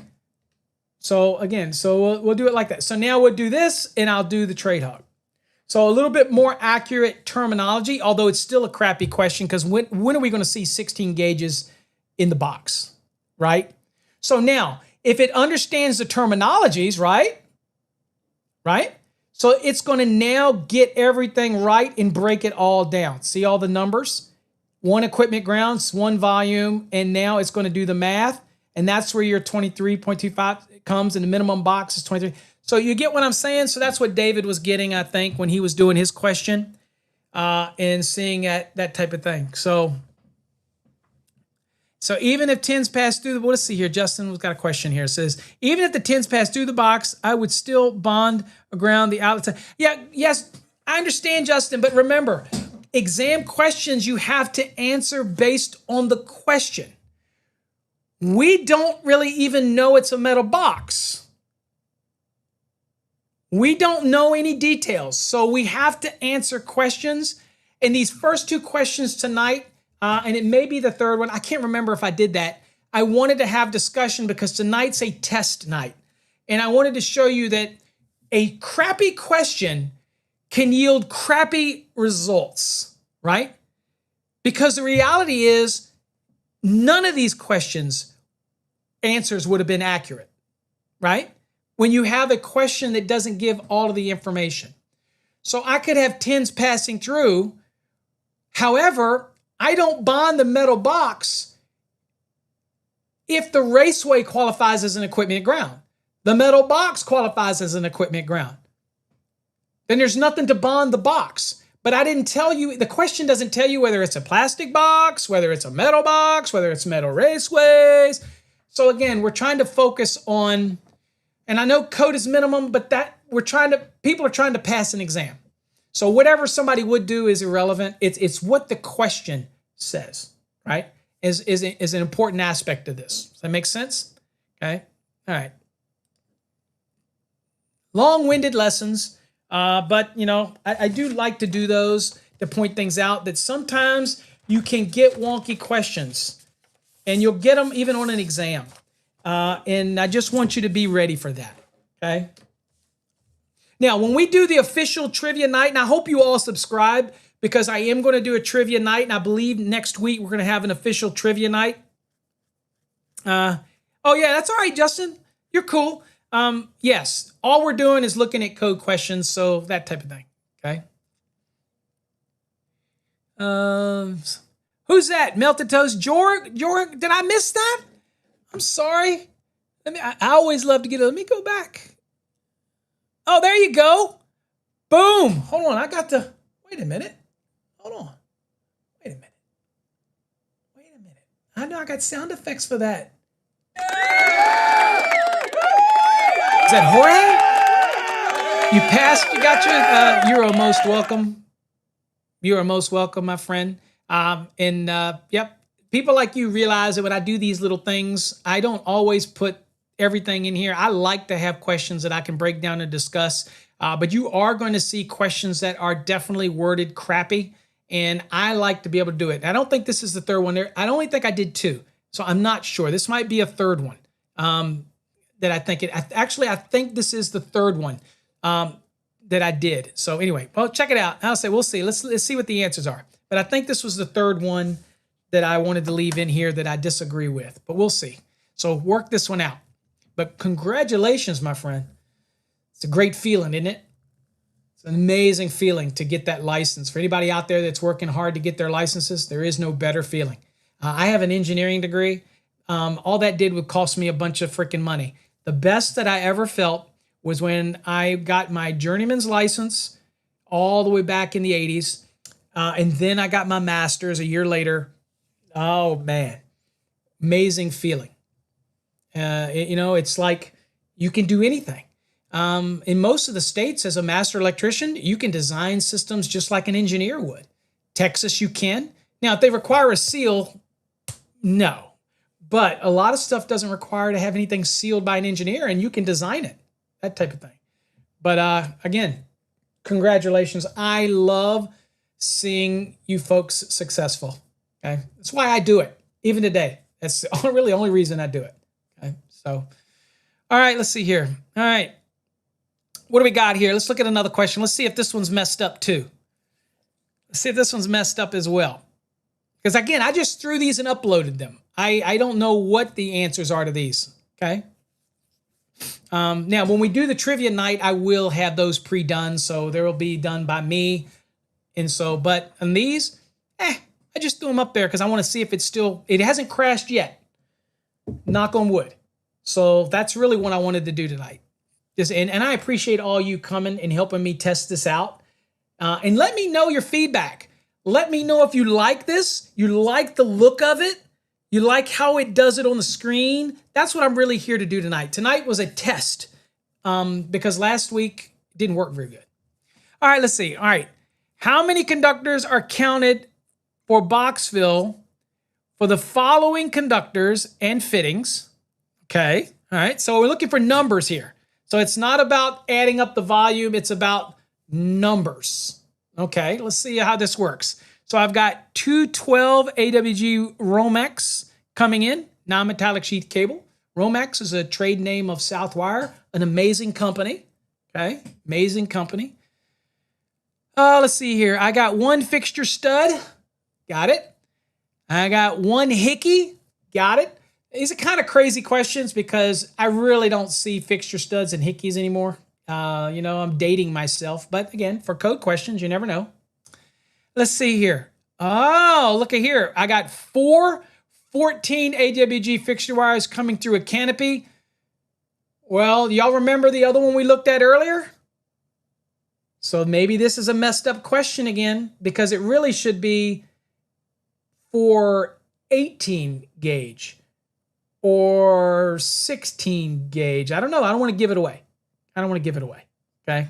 Okay. So, all right. So, yeah, well, that's what I thought, Josh. I figured tonight, since it was a test, because I don't want this to go on when we're doing the regular trivia night. I want to make it go smooth and, you know, an hour or whatever and be done. I knew these tonight while I'm testing that I was going to have to break down a couple of these because I knew right away that I disagreed with some of these questions, but I didn't have the time. I just wanted to throw them up. That's why this was a last minute thing. All right, so let's see here. So I've got 2 12 AWG Romex. Again, non-metallic sheath cable. I got a hickey stud. I got a hickey. I got 4 14 AWG fixture wires coming through a canopy. And I got 2 12 AWG pigtails. Okay. All right. So what do y'all got here? Let's put it on the screen. All you got to do is pick A, B, C, or D. Let's see here. Now I'll look and see what my answer would be here. So I've got 2 12 2 non-metallic sheath cables. So that's going to be a black, white, a black, and a white. And I got an equipment ground. And I only have one equipment ground. So the reason I can assume an equipment ground here is because it tells me it's a cable assembly, and I know what's in a cable assembly. So I have 2 12 AWG Romexes, or non-metallic sheath cable. So I've got black and a white and an equipment ground in one. I got a black and a white and an equipment ground in the other. Okay. All right. So that is 2 whites and 2 blacks. So that's 4 conductors. I don't have more than 4 equipment grounds here. So I know that they all count as 1, right? Right. So they all count as 1. So that means I've got 5 conductors overall for this non-metallic sheath cable. So that's done. Now, remember what we saw earlier? And we said, okay, in 314.16, we saw that the fixture studs count as one volume or one conductor. So when you see volume, think conductor, okay? You can't come up with 17. There ain't none of those answers on the screen unless all these answers are wrong, and it may be. It may be for this one. Let's see. So I've got 5 total conductors for the 2 cables. So that's done. I got 6 now because of the stud. I got 7 because of the hickey, right? So I've got 7 total conductors. Now, here's the question, guys. Do those 4 fixture wires count? Well, let's go to the code real quick again, because this is a learning moment. We don't know what the answer is here, but we do know that 7 is an option. Now, if I do count those 4, then I've got how many? 4, I got 7, 8, 9, 10, 11. So I have 2 possible answers that are correct here, either 7 or 11, okay? Now, what about those pigtails? The pigtails don't matter. Why? Because they originate in the box. They're pigtails. They don't count. Wire nuts, they don't count. Lock nuts, they don't count. Nothing was said in here about internal clamps, so that ain't nothing in there, okay? There's no loops in here. Nothing about that, okay? No conductors passing straight through. None of that in there, okay? Wire nuts, they don't count. All right, so I either 7 or 11, okay, so far. So let's see, based on the last question, the same people that wrote that question, is there a high probability that they wrote this question too? They might have. So the problem with this question is, what do they think we're doing with those 4 14 gauge? Okay. All right. So the real answer should be 7. But let's see. No, excuse me. The real answer here should be 11, right? Because it says 14 gauge fixture wire. So let's go real quick to the internet, and I'll go back here and remind us back here this exception. It says an equipment grounded conductor or conductors or not over 4 fixture wires smaller than 14 or both, okay, shall be permitted to be omitted from the calculation where they enter the box from a domed luminaire or similar canopy and terminate within the box. All right. So in this case, it is 4. This is not over 4, right? So it says, or not over 4 fixture wires smaller than 14. Well, these aren't smaller than 14. They are actually 14, right? So is there a high probability the same question, which may be seen on an exam, by the way, is there a same probability that that same person wrote this? And let's see what they said. All right, y'all got y'all's votes in there? Has everybody got them in? Based on how this question is written, it should be 11. Why? Because they're 4 14 gauge wires. Okay, so let's see what the reveal is. Well, hold on. Where's my want? Hold on. Wait a minute. So what does this tell you, folks? And this is how it can happen. What this tells me is that the person that wrote this question, okay, the person that wrote this question went to the rule and saw that word, that number 14 there, and when he wrote his question, but what he didn't realize that it says smaller than 14. So this one isn't smaller than 14. It is 14.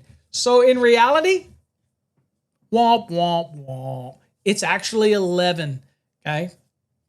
So again, so I think that's it of the ones where I was testing everybody. So, okay.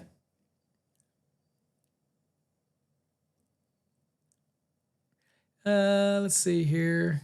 No, that's the same one. Okay, so there you go. So that's the one we did. Okay. I was testing everybody. All right. All right, so enough of those. But you see how that can happen? All right? You see how that can be? Guys, do you like the format? Now, I will tell you, I know, Josh, you like this, but when we do trivia night, I'm not going to have questions like that where I'm going to break it down because these are from the database, and I already knew that the first three, I believe it's three, were incorrect. I wanted to use that as a teaching moment because I haven't done it in a while for you guys. I haven't given you some videos in a long time. So I wanted to make sure that I did some videos like that. So I kind of told you those things up front. But let's go in and do a couple right now. So, all right, so how many 12 AWG THHN conductors can be installed in a 3/4 trade size EMT Raceway? Okay. All right. So let's get into that now. Let's do some. I think I'm done with the ones. I think I'm done with the ones where I was testing and using it as an example. Okay. All right. So let's get into this. So yeah, now there's two ways you can answer this question. You can actually go into Chapter 9, Table 4, and Table 5 and work it out. Or you can use something else in the NEC that it is informative only. However, when all of the conductors are the same size, it already has been developed based on the rules that are in Chapter 9, Table 4, and Table 5. It's already been developed based on a percentage fill, okay? Not Table 9, no. Table 9 is impedance tables. Chapter 9, Table 9, that talks about impedance. Chapter 8 talks about resistance. You know what I'm saying? There you go. R3D. Whoop, whoop. The hell's a connex? I don't know. I'm not sure, man. I'm out of it. I'm out of it, buddy. I don't know. All right. So now, the unique thing about this question, guys, is, what is that? Ruben, taking a master's tomorrow. Hopefully I pass. Sir, focus. I'm going to mind meld with you. You ready? I'm going to mind meld with you, Ruben. You got this. You can do it. And if you don't, by weird chance you don't, we're here for you. I got you. Just come back and we got you. All right? We'll help you out. All right? Yes, a lot of those annex tables, informative annex, are underrated. Most definitely underrated. Okay. All right. David says it says 11. All right. Maybe we got a messed up one here. So I got 15, 17, 16, and 18. All right. Remember, this is EMT and it's 3/4 trade size, THHN. All right. Let's go look. Let's see if we found a wonky question again. Again, I just pulled these from the database. This is from an online database, okay? So let's go and see. Let's go over to the code. All right, so let's go on and go to Informative Annex C, because that's just the easier way for us to go. Let's get, okay, so here we go. All right, so we've got EMT right here, and David says it's this one. So let's go to C1. Here's C1. All right, so y'all can see all this okay, I guess. All right, so we can see the 3/4 right here, so this is good. We got everything covered. So let's go on down here and see what we got here for THHN. All right, let's keep on getting it. Here's THHN right here. All right, so THHN, 12 gauge, 16. Okay, and let's go on and let's see if I can, no, we don't want to keep the tail. I thought maybe I could bookmark the top. Will it let me? Hold on. Expand the table. See how this looks to you guys. How's that? We'll pin the header. All right, so let's go back down here. And by the way, folks, everybody asks about this informative annex. It is based on Chapter 9, Table 1, Table 4, and Table 5. Table 1 is going to tell you the percentage fill. Table 4 and Table 5 are going to talk about the values for each conductor as well as the value for the raceways itself. And you can do the math. Or if they're all the same size conductors, then you can cheat and come here. So we're going to go down here again, and we're going to find THHN.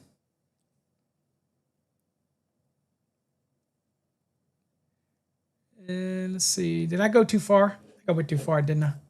Yeah, I did. I went too far. Sorry. My bad.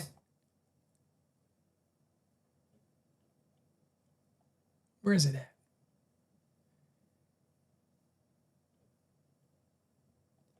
Wait a minute. Is my screen messing up?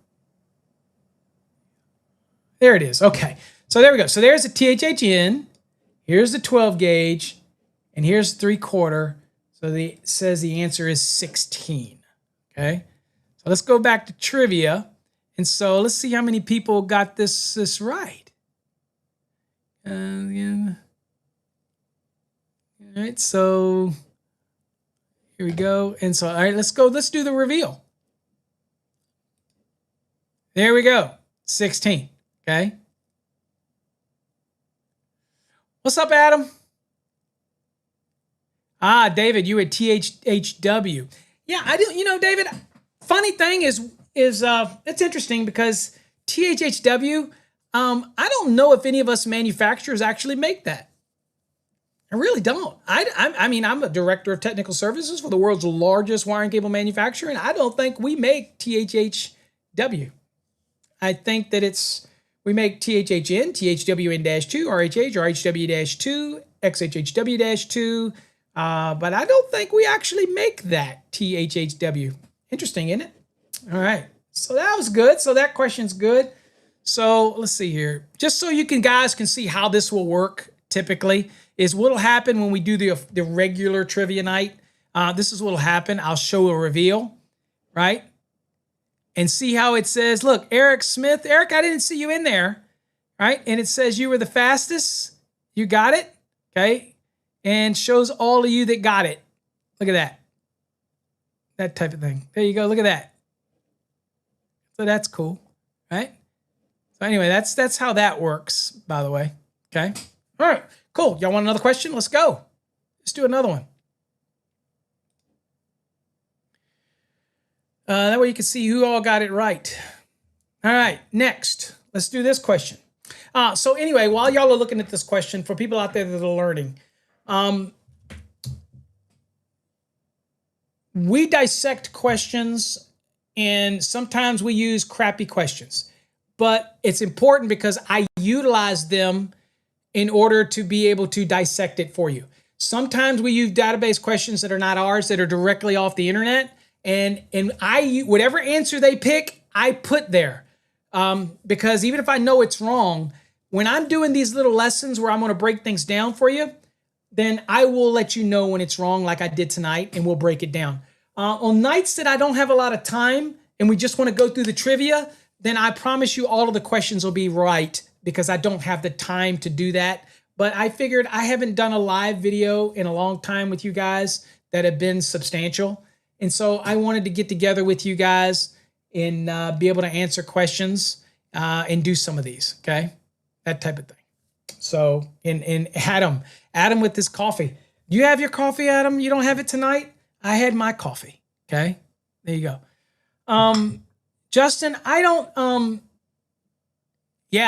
I don't really have a set schedule anymore. I just kind of do them at whim. But the best thing about it is when you subscribe to our platforms, when I do it, you'll get a notification. But no, we used to do coffee hour every week, but I have so much going on. I'm taking care of my wife, and I got so much other stuff going on. I can't commit to it. You get what I'm saying? So I don't really have a set time anymore. That's why it's so important to subscribe, because I will usually give you a couple hours at least notice when we're going to do something, and I get it. And they are recorded, and they're on there for you to watch, and that type of thing. But like Josh says, I don't always take the time to break every question down. But when I knew that we had some messed up questions in the database, I wanted to take the time and break those down, because those are little nuances that'll screw people up on an exam. And people see that 14 and they would have gotten those two questions wrong because the guy, whoever wrote that question, got it wrong. Okay. And then you saw the one that I did with Study Hog or Trade Hog. It was critical that it used proper terminology, right? Because even using the term bonding jumper is not accurate, because the official terminology would have been an equipment bonding jumper. So using slang or things like that can throw off those AI models. So you've got to be diligent and ask it follow-up questions. So if you're using our hog, you have to make sure you ask it follow-up questions and never assume anything. And it'll make you better in the long run. Okay, what is the question here? It says, okay, what size of rigid metal conduit is required for the following conductors? Okay, y'all have been doing this. I don't know if y'all put y'all's answers in here. I do see some. Adam's got C. Daryl's got D. Josh has got C. That type of thing, okay? So let's see what we've got here. All right, so I guess at this one we're going to actually see how to use Chapter 9, Tables 4 and 5 to do this one, because I think we got different size conductors in here, okay? All right, so let's see how we would do this. All right, so I've got 4 10s, so I'm going to write that down. I got 4 10 THWs, okay? Let's see here. I got 2 12. So I got 2 12, and I got their RHW. And the important thing here is it says that it's without an outer covering, right? What does it say, Adam? It says, I just want to tell you, Paul, my other son, Ryan, is going to get into the electrical program here in Portland. Awesome, dude. That is awesome. Carry on that legacy. My son never wanted to get into electrical. He does his own thing, and I respect that too. But dude, it would have been cool for him to be electrical, that type of thing. But again, it is what it is. My dad was a car salesman. Right? I didn't want to go into car sales. You know what I'm saying? I'm just saying I didn't want to do that. All right. So anyway, so this is 2 12s, and this is without outer covering. So this is without covering. So that's important. Write that down. All right. The next thing we have is 2 14 RHHs. So I'm going to do 2 14 RHHs. And they do have, so those are with covering. So you guys know that that's going to make a difference. When you see a question that says outer covering or covering over it, okay, then it's going to make a difference. Okay. All right. So that was 2 14 RHHs with an outer covering. Okay. Now I have 6 14 THWs. So I'm going to write that down. I got 6 14 THWs. Okay. And then I have 3 12 bare stranded equipment grounding conductors. And yes, you can use bare equipment grounding conductors in a Raceway. They do not have to be insulated unless, of course, the code requires them to be insulated. That would be like in pool applications, healthcare facilities, 517.13 A and B. But other than that, 250.118, item number 1 says that it can be bare, covered, or insulated. Okay, so don't let that throw you. But we do know that there is 3 of those in there. So there is 3, and this is stranded is important. So it's 3 12 bare stranded. Okay, so let's go on and get this.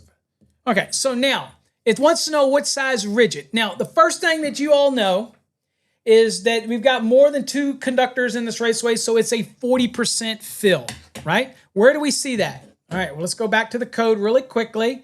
So for you that are studying the code, okay, did it die on me here? All right, for you that are studying the code, let's go to Chapter 9. We'll go to Table 1, the very first thing. So here's the table. So this is cross-sectional value. This is for the approximate area. So we have over 2 conductors. Well, easily we have over 2. So we're going to be not exceeding the 40%. Okay, so that's where we get that from right there. That's the 40%. Okay, so the next thing we're going to go to is we're going to get to the area. So now, we don't want to go first to Table 4. Everybody know why? Because even though we know we're going to be in this over 2 wires, the 40% column, this is your trade sizes right here. But that's what we're trying to figure out, what trade size we need. So we're not going there first. No. We're going to go to the conductor properties.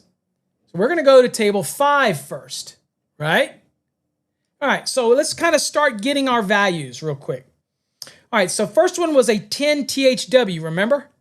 So let's see here. So we're going to go down and find a THW. And bear with me. I know this is slow, but bear with me. So here's THW right here. And here's a 10, right? And let's go on and blow this up so you can see the whole, most of the table, okay? Because we're not going to use millimeter square. We're going to be using, we're going to be going over here. We're going to be using this value here with square inch value. We're going to be using this column. And we're going to be using approximate area. Always use approximate area. We are not using approximate diameter. Always approximate area, okay? All right, so let's go back to the left here. And let's see here. So the first thing we need is that THW. All right, let's find that THW. Here it is, right here. So I'm just going to do this so that I don't lose what it is. So I'm going to do this and pull it over to the right. Okay, so there it is right there. All right, and we know what that is. We can pin the header. So that's what we've got. So for that 10, it is that. So I'm going to write that down. So that is 0.0243. Now we're not even going to do that times 4 yet. We're just going to get for each value for the conductor first. Okay, that's all we're going to do. All right, so the next one was a 12 gauge RHW, and it was without a cover, right? All right, so let's go back here. Now, see these little asterisks right here, guys? Don't lose sight on that. So what does that asterisk mean? All right, let's go to the bottom real quick so you can see what that actually means. So see this little asterisk, it says type RHH, RHW, and RHW2. It says without an outer covering. So the ones that have the asterisks is without the outer covering. The ones without the asterisks are with the cover, right? So first thing I need to do is I need to see, so this is without. So we need the asterisks. I need an RHW with the asterisks because that's the size I need for without the cover. So let's go up here to the RHW with the asterisks. And I'm going to go, so here's the RHW with the asterisks right here. And we're looking for 12 gauge. And that's what this is right here, right? So there's the RHW with the asterisks. So that is without the cover. And we'll just go over here to the right. And there's our value right here. So we're going to write that down. So this is, again, this is the one without the cover. So 0.0260, okay? The next was RHH with cover. So that means we're looking for the RHH, and that's a 14 gauge. And that one is with no cover, or is with the cover. So that's the one without the asterisks, right? So now we're looking for the RHH without an asterisk, okay? So let's see here. Let's go back up here. Here's the RHH with no asterisks. All right, so we need size 14. So here it is right here. And we're going to go over to the right here, okay? Because we're going to use square inches, right? So we're going to go right here, right there. This one right here. So I'm going to write that down. 0.0293, okay? All right, the next one was 14 gauge THW, right? So we're going to go down here. We're going to find THW. There it is right there. Up right here, because this is a 14 we're looking for. So right here is THW, 14. So let's go to the right here under approximate area. There it is right here. So this is the value we want to write down. So I'm going to write down 0.0139. Then the last one was that bare copper. Remember? All right, so where do we go to find that one? Okay, so when it comes to the bare copper, we need to go to the conductor properties, Chapter 9, Table 8, because that deals with, let me pop this up, that deals with conductor properties, and here we've got stranded, okay? So this is just the conductor, okay? This is without insulation. This is just the conductor itself, right? So we're going to go down here, and we need to find the area. So it said, remember now it says stranded, not solid. Why is that important? Because here's 12. And you see there's a 1, and that is solid, and there's a 7, which is stranded. We need the value for this 12 bare stranded. So we're going to be right here. So we're going to go to the right, and we're going to pin the top header. And here's the overall, and we're under the area, right? So we want to stay under the area. So here's the 12, here's the 7. We'll just go to the right. And this is 0.006. So we're going to write that down, 0.006, okay? All right, so we've got those values. Let's come back to us real quick in the question, okay? Let's come back here real quick. Okay, so here's our values. Y'all see them on the screen? That's not times the number of conductors yet, right? All this is just get me the values for one conductor. So now all I have to do is take that first one, that 10, and I do that times, what does it have? There's 4 of them. So I do that times 4. I do that 2 for that 12, that 2 for that 14 RHH. I do that 6 for that 14, and I do that 3 for those 12s. And that's how I add it up. So let's do it real quickly here. I'm going to go 0.0243 times 4. And that was our 4 of our 10 THWs. And so that is 0.0972. Okay. All right. So y'all see that right there? I did that. Okay.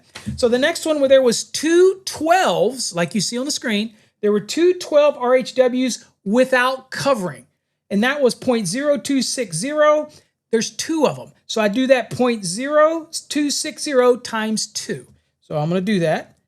0.0260 times 2. And that's going to be 0.052. Okay. All right. Next is, oh, by the way, so some people say, Paul, it takes a long time to do that. I don't have that much time on an exam.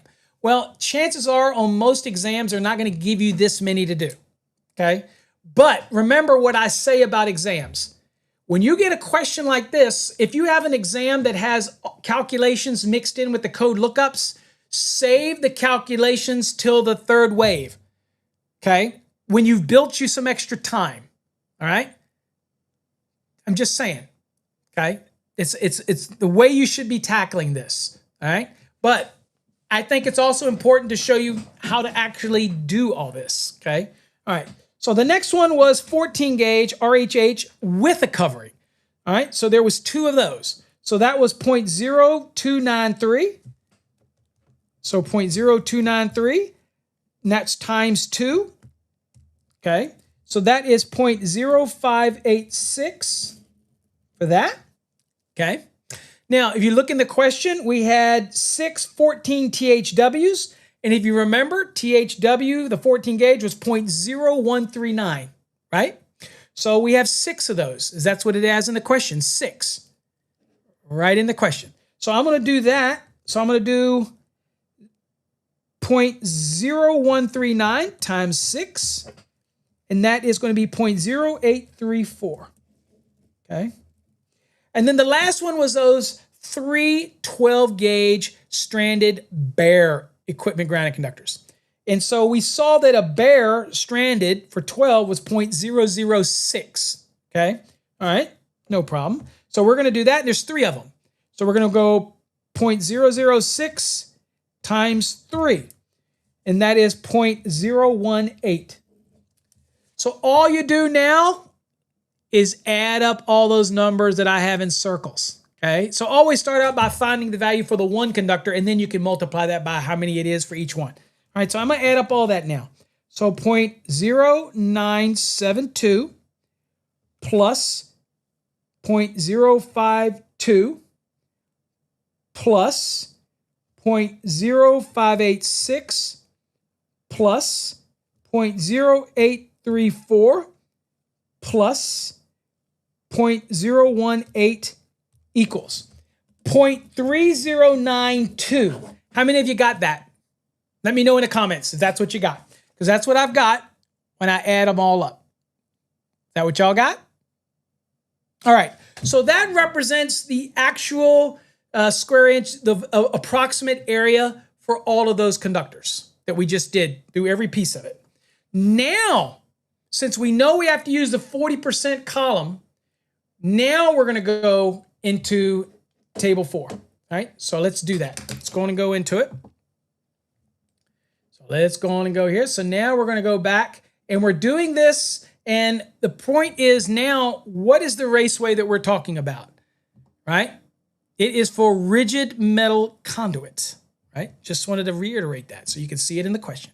All right, so we're going to go there, and we'll go to rigid metal conduit. So let's go down here. There's rigid metal conduit right there. All right, so now we're going to be in this column because we do have over 2 wires. That 40% harmonizes with Chapter 9, Table 1. And so when you go down this list right here, we need to find a raceway that can accommodate the 0.3092. All right, so let's see here. So here's the trade size 1.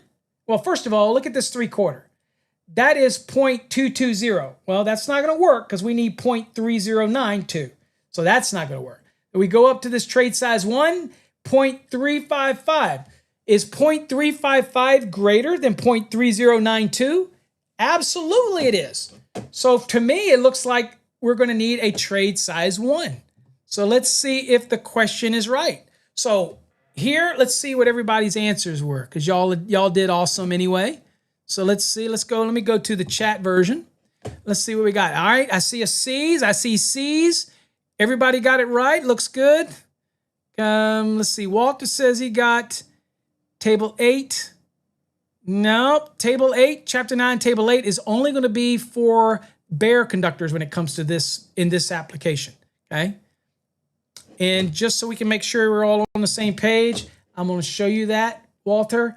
So you can see, again, Chapter 9, Conductor Properties. That's Table 8 right here. I'll pop this up, expand it. Here it is, Table 8.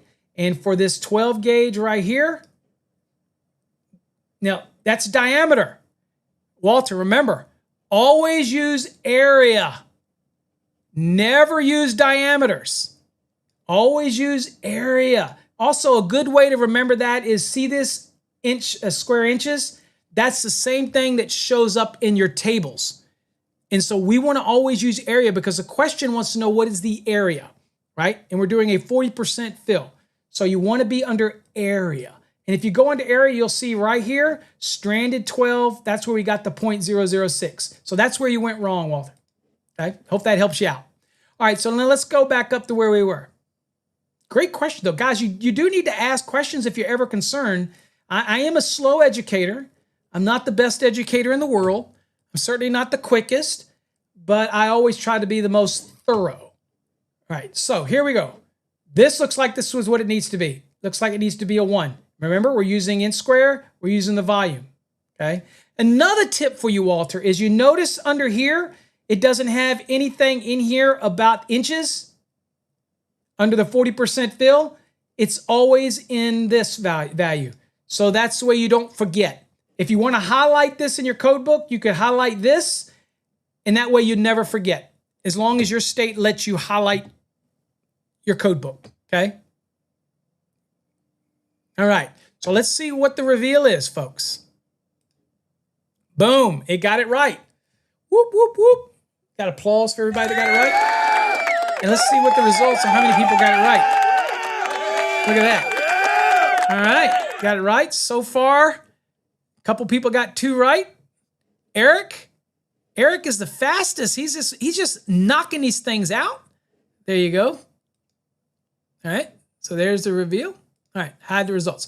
Now, again, we're going to be modifying how those results work. And again, it was tainted because the first 3 lessons, I wanted to teach you a lesson. So, but now we're in the mode. All right, let's do another one real quick. Y'all like how these questions? Now, again, this is me testing tonight. Please give me your feedback. And don't give me crappy feedback like, Paul, you're too long-winded. Dude, don't tell me stuff I don't already know. If you don't like my streams, then you don't have to follow. This is just my style. Everybody that's in this room right now that know me, know that I'm the long-windedest guy you're ever going to meet. And if you want somebody to just go straight to the answers, I'm not your guy. You need to follow somebody else. I'm just saying. People leave me comments all the time and say, you take too long, you drag it out, you talk too much. Well, I'll usually end up blocking you on any of my channels that you say that, because I'm not here to cater to you. I'm here to cater to these guys who like to learn a little something. All right? Okay. Good job, guys. All right. You ready for the next one? All right. Let's do another one. All right. Question. A non-motor operated appliance, okay, operates on 120 volts and it draws 12 amps of current. Okay. What is the maximum overcurrent protected device size used for this appliance? I know you have, Adam, and I appreciate you, my friend. I do appreciate it. There actually used to be some people in here that used to follow me all the way back, some inspectors that used to follow me all the way back in the early 90s. So that was kind of funny. They'd pop in from time to time, and they remember it all the way back when I used to upload it on AOL, and it was dial-up, and it was painful, you know, that type of thing. Absolutely. And some people don't want that. They just want to give the answers. And some people only want to put the correct questions up with no mistakes. I do not change people's questions. If that question was the way it was written and that was the answer, that's what I put up there. But I will take the time to explain it. So that's the difference. Okay. Now this is another one where we're going to let's see if we can do trade hog for the win, because I like doing that in testing out the hog. So let's see if I can do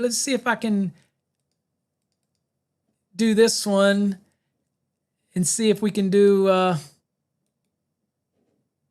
on for a second. Let me see if I can just do a trade hog and see how the trade hog does on this one. All right, I do have some answers coming in here. Again, y'all are great. Just put the answer. A, B, C, or D. That's awesome. Okay. So this is a non-motor operated appliance operating at 120 volt, and it draws 12 amps of current. What is the maximum overcurrent protected device size used for this appliance? I got a lot of A's in here. Cool. Excellent. All right. Y'all want to see what the hog says? Let's just go see what the hog says. I love doing it. Now let's go to the study hog. Okay. Let me go on and share this here. So I'm in the study hog. Okay, let's place this question in the hog. All right.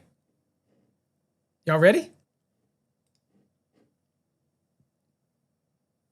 Oh, what edition? Okay, we just added that feature, by the way, guys, because it's trying to learn the differences in all of them. Look at that. Using the 2026, the maximum overcurrent protected device for 12 amps, 120 volt non-motor application is 15 amps. Okay. Code reference 210.20a, continuous load sizing. Okay. All right. If the exam tip, if the load is continuous, size the overcurrent device at not less than 125% of the load, then landed on the next standard size. That's all great question, but here's something else I wanted to point out with Study Hog. Did you notice, I know Josh might have said this, every time you use Study Hog, it turns around and gives you another exam style question. So it's constantly going to generate it. Now, Trade Hog doesn't do this. Only Study Hog does this. So this is a neat feature. So basically, it's an endless supply of exam-style questions, right? Now, another neat thing about this question here, guys, is that it really doesn't matter what it is when it comes to this one. So if you're on an exam, let's show you the reveal. And I'll show you here. So here's the reveal, okay? The reveal is going to say 20 amps on this, right? Why? Why is it doing that? Because again, this is the question that it's asking. The hog is accurate. Why is the hog? So I already knew this one. This is why I chose this one to go to the hog. Why is this choosing it this way, right? Because it didn't say anything in this question, right, about except for the fact that this is saying that it's a non-motor operated appliance, right?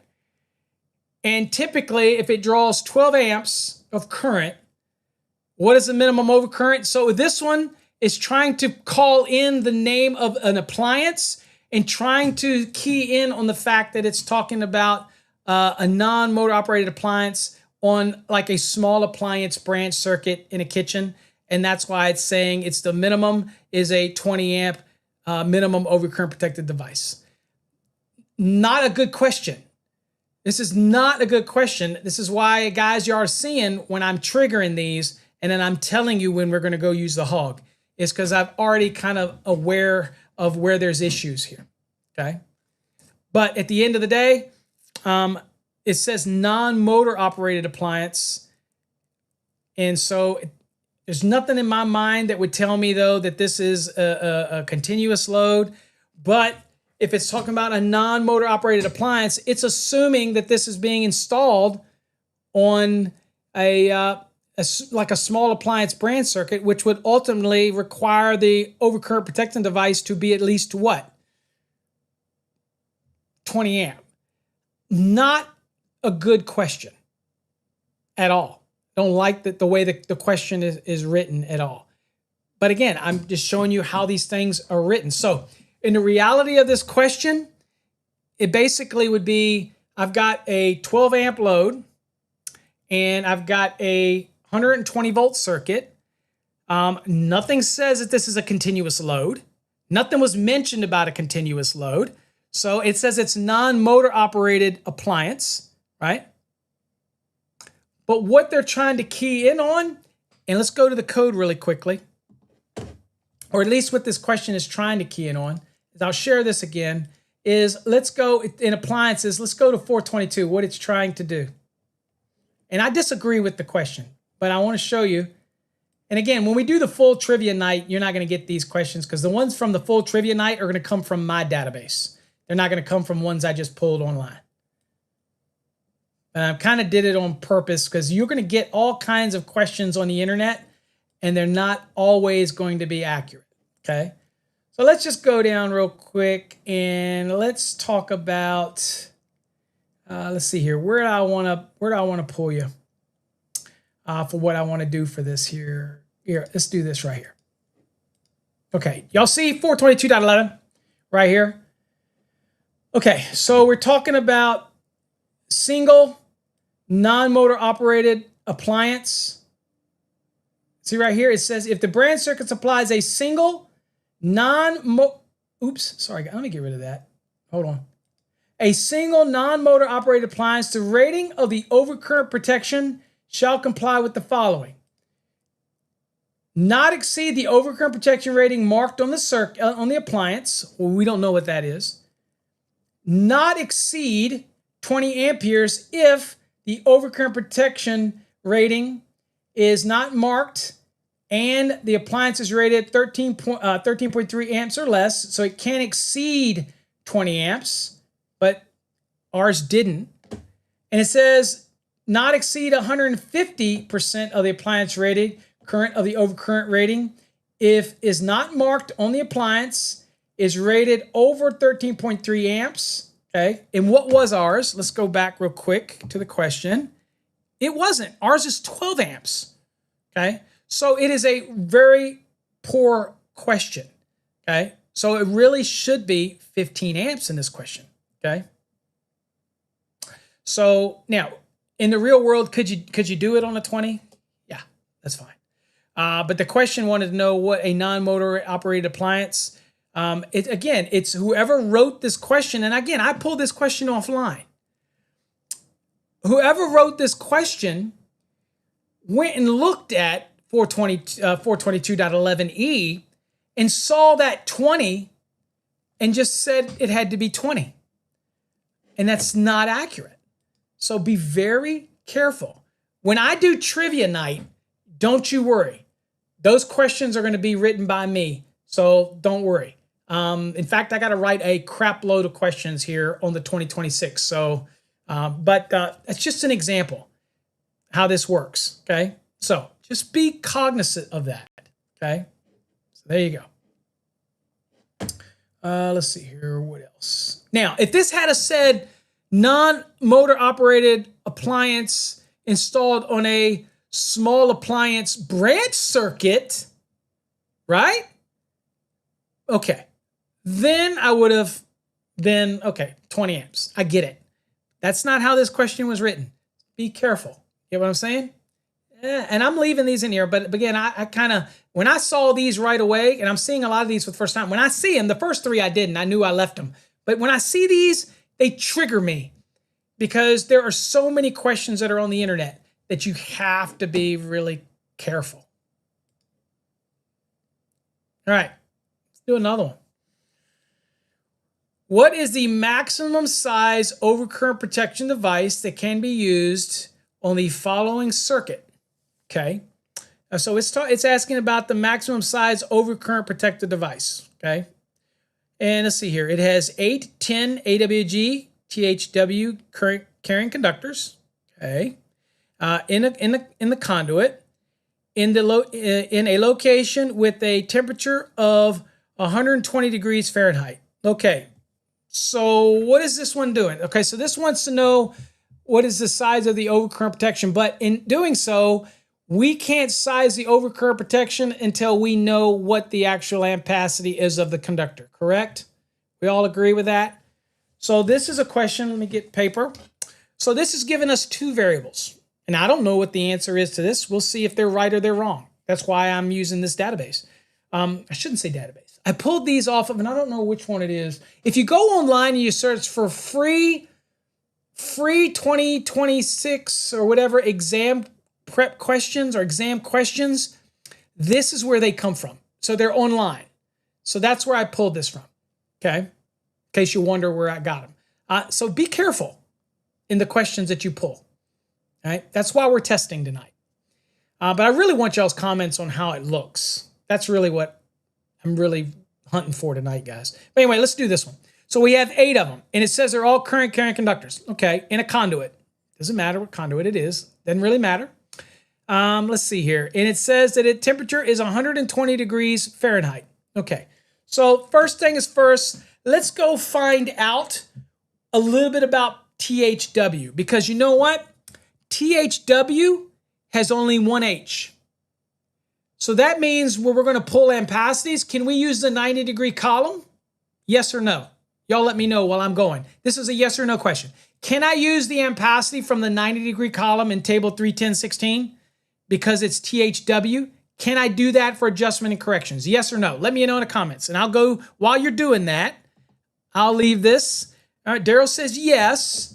All right, let's see. All right, so I'm going to go to 31016. And I got yes, yes, yes. I got a no, no. I got a yes. Think about it for a second, folks. Think about it. When I use adjustment and corrections, I have to use the rating of the insulation. If the insulation is not rated 90 degrees, see, can I use it? Think about that for a second. Is THW rated 90? Or is no H rated 60, 2H is rated 90, 1H rated 75? Now I got you thinking, okay? All right, so let's go to 31016 and let's look at some ampacities. And I don't know if this question's right or not. We'll see. I hate to embarrass the person that wrote these questions. If he's out there watching, it's okay. Enjoy it now because I won't be using your database online for anything in the future. But just so you know. All right, so let's go down here and see here. So THW, that was in the question, right? Let me make sure. Yes, THW. Okay. All right. So it's THW. So THW is right here. Is THW over here? No. No. We have THW-2 over here under the 90. So what does that tell me? Well, that tells me that THW is under the 75-degree column. So when I'm doing adjustment and corrections, I can't adjust from the 90. I've got to adjust from the 75. Well, that sucks. That's why I tell people out there, always use THW-2 or THHN, which is 2 H's, so that's 90, or THWN-2, that is 90. For engineers, it's the better ability to adjust from the 90 than it is to adjust from the 75. That would suck because the more conductors in there and you had to do all this math from the 75 ampacity, you're going to end up with a conductor that's got no damn ampacity. That sucks. So always use the higher, okay? Now, I can only do that for adjustment and corrective purposes. Why? Because your breaker is probably going to be limited to 75. So all I'm using the 94 is adjustment and corrective purposes, okay? And I can even show you where that says that in the code if you want to see that, okay? Or you can take my word for it, okay? I've kind of been doing this a while, so I'm not going to mislead you. All right, so here it is. So now the conductors we're talking about, so it was, how many of it was it real quick? Let's go back to the question. So it was 10 gauge. There was 8 of them. So let me write that down. I have 8 10 gauge. Okay, 8 10 gauge. All right, so 10 gauge under the 75 degree column is good for 35 amps for adjustment and corrective purposes, okay? So I'm going to go 35 amps, okay? Okay, now, by the way, just so we're talking, because we're going to see how this question goes, and it's a good lesson. Notice over here, it has this little 1 right here. Y'all see that little 1? I'm sure y'all can. You see this little 1 that's, it used to be a little asterisk. Remember, it used to be an asterisk there, but now it's a little 1. If you go down here, okay, and you look at number 1, right here, it says 31015B, and then you have down here, those are notes, right? Those are notes that give you some good information. But here's that little 1 right here. Here's that little 1. That little 1 says that section 240.4D shall be referenced for conductor overcurrent protection limitations except as modified elsewhere in the code. So what that means is that 240.4 is going to tell me a small conductor rule. It's going to tell me that a 10 gauge has to be protected at 30 amps, right? But you all know that there's allowances for things like motors. There's allowance for things like HVAC systems that say ignore those small conductor rules, right? So again, some of those things that you can just ignore the small conductor rule, all right? But here's the thing. Even though the overcurrent device would be 30 if you're using the small conductor rules, we still have conductors that might not have enough current because of the number of them. So keep the 30 in the back of your mind as a small conductor rule in 240.4D. Just keep that in your mind. So right now, 30 would be the minimum right so far, right? But now we know something. We know we've got 8 of those conductors. They're all current conductors. So now we have to go to where? 310.15. And we're going to go down to, bear with me, right here, 310.15C, adjustment factor. When you have more than 3 current carrying conductors, well, guess what? How we have? Hey, Jorge, yours must be a real big delay because those questions we answered a long time ago. There's probably a delay on whatever channel you're on. All right. So here it is more than 3 current carrying conductors. All right. It says the ampacity of each conductor shall be reduced as shown in table 310.15C1, where single conductors, that's what we've got, okay, are installed without maintaining spacing in lengths longer than 24 inches. Well, also right here, it says the ampacity of each conductor shall be reduced as shown, where the number of current carrying conductors in a raceway exceeds 3. Well, I've got 8 of them. So I'm going to have to do something here. So I'm going to click this, and here we go. So how many do we have? We have 8. So we have 7 to 8 current carrying conductors right here. Our modifier is 70%, or we convert this to a decimal. So we go from the right side, we move 2 decimal places to the left. So 70% for math purposes is 0.70. So I'm going to write that down. So I got 0.70. All right. So that is going to be our adjustment factor because we have 8 current carrying conductors. Makes sense? But remember, we have also an ambient temperature of what? 120 degrees Fahrenheit. So what does the code say for that? All right, well, we got to go back up here and look and see what it says right here.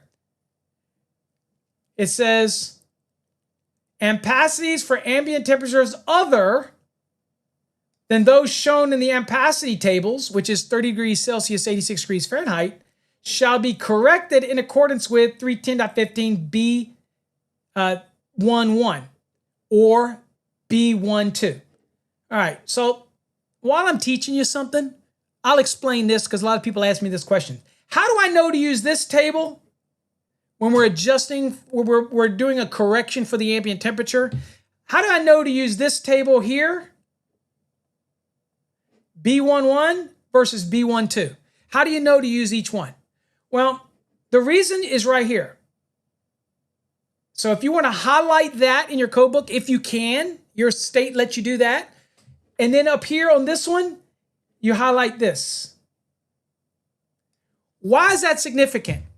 Well, we're going to use B11 because we're going to be using other than 30 degrees Celsius. Why? Because table 310.16 is based on the baseline of 30 degrees Celsius and 86 degrees Fahrenheit, right? So let me show you that. So you know, right here. See this? Here's 310.16, the ampacity tables.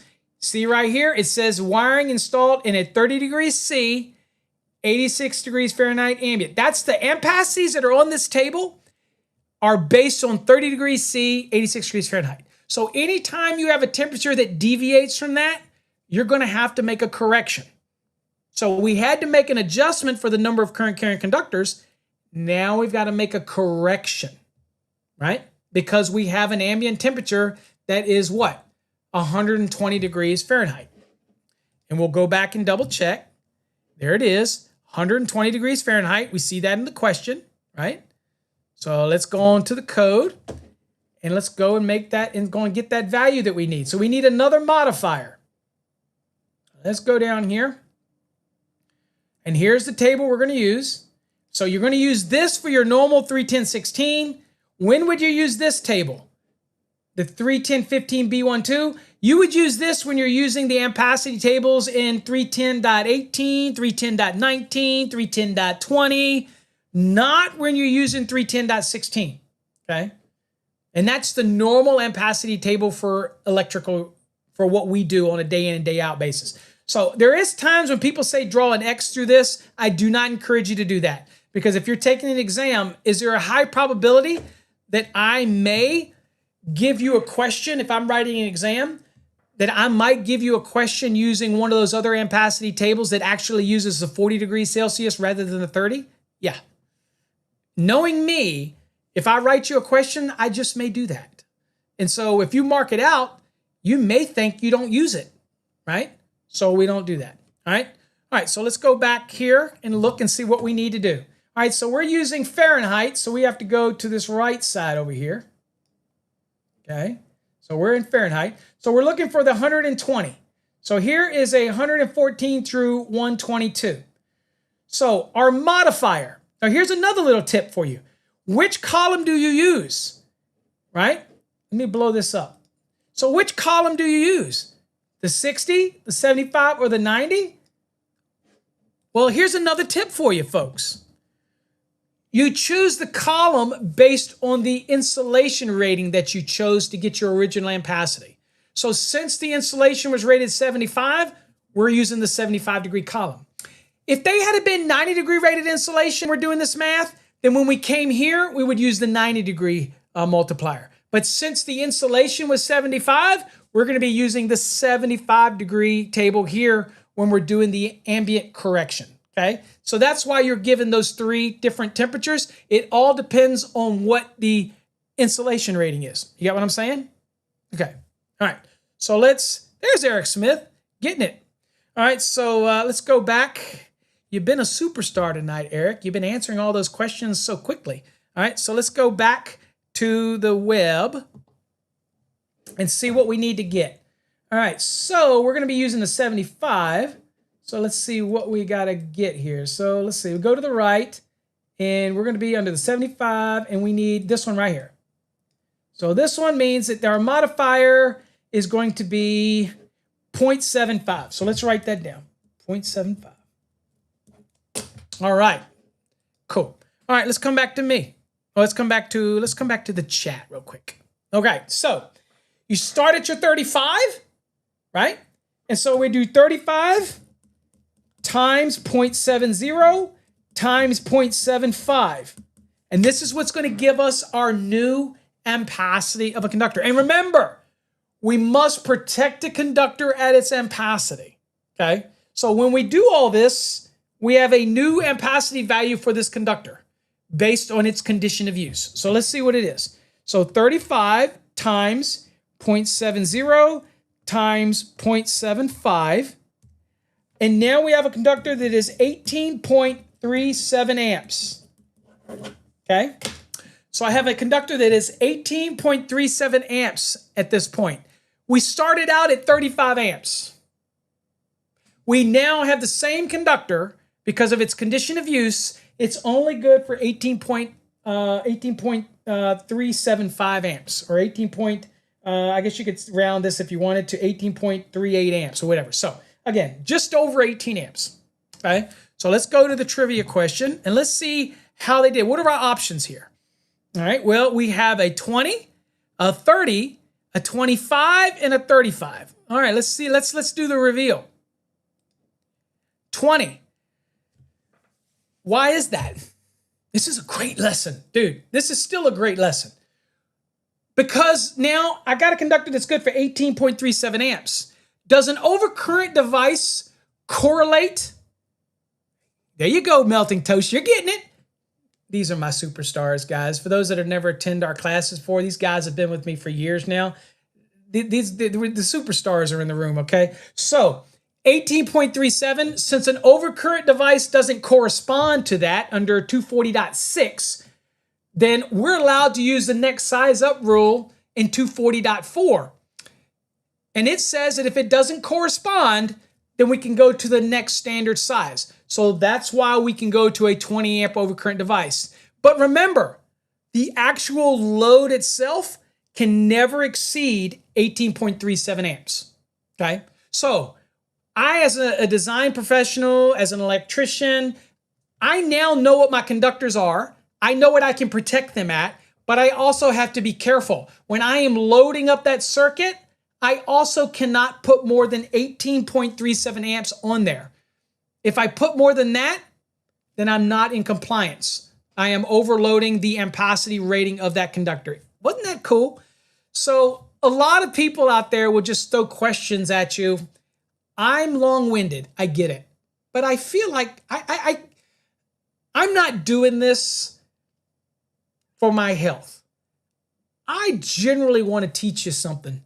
So, you know, I get a lot of hate, but I really try to go that extra mile to teach you something.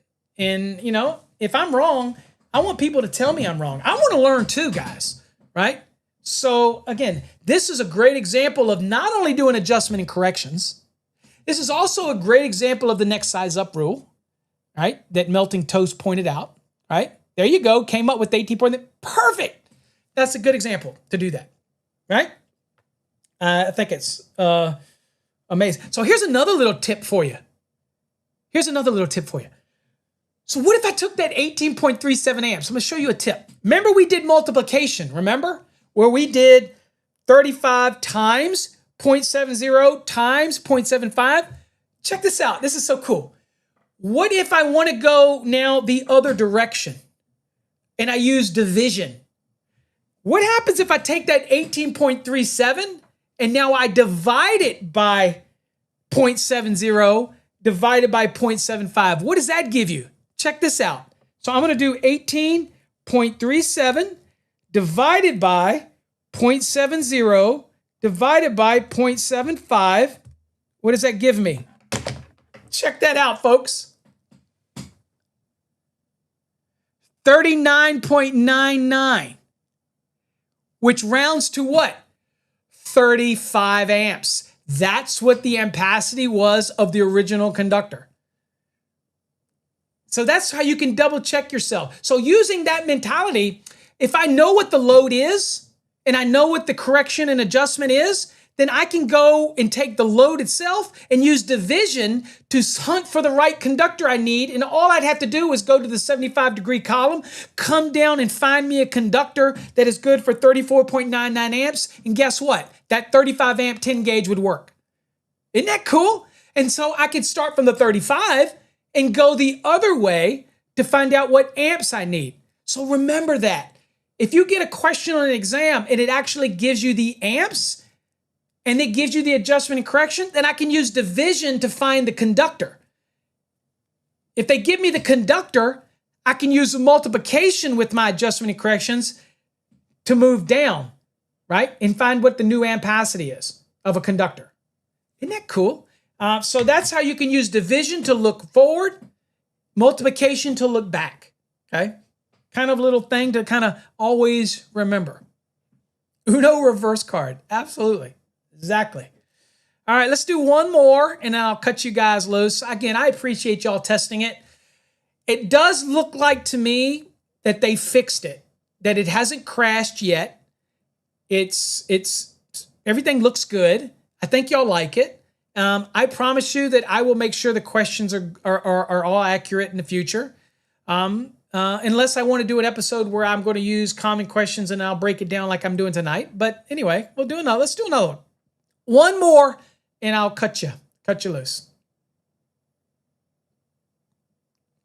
All right, see what we got going on here. The stream has been good quality, no interruptions. Excellent. I appreciate Josh. Thank you.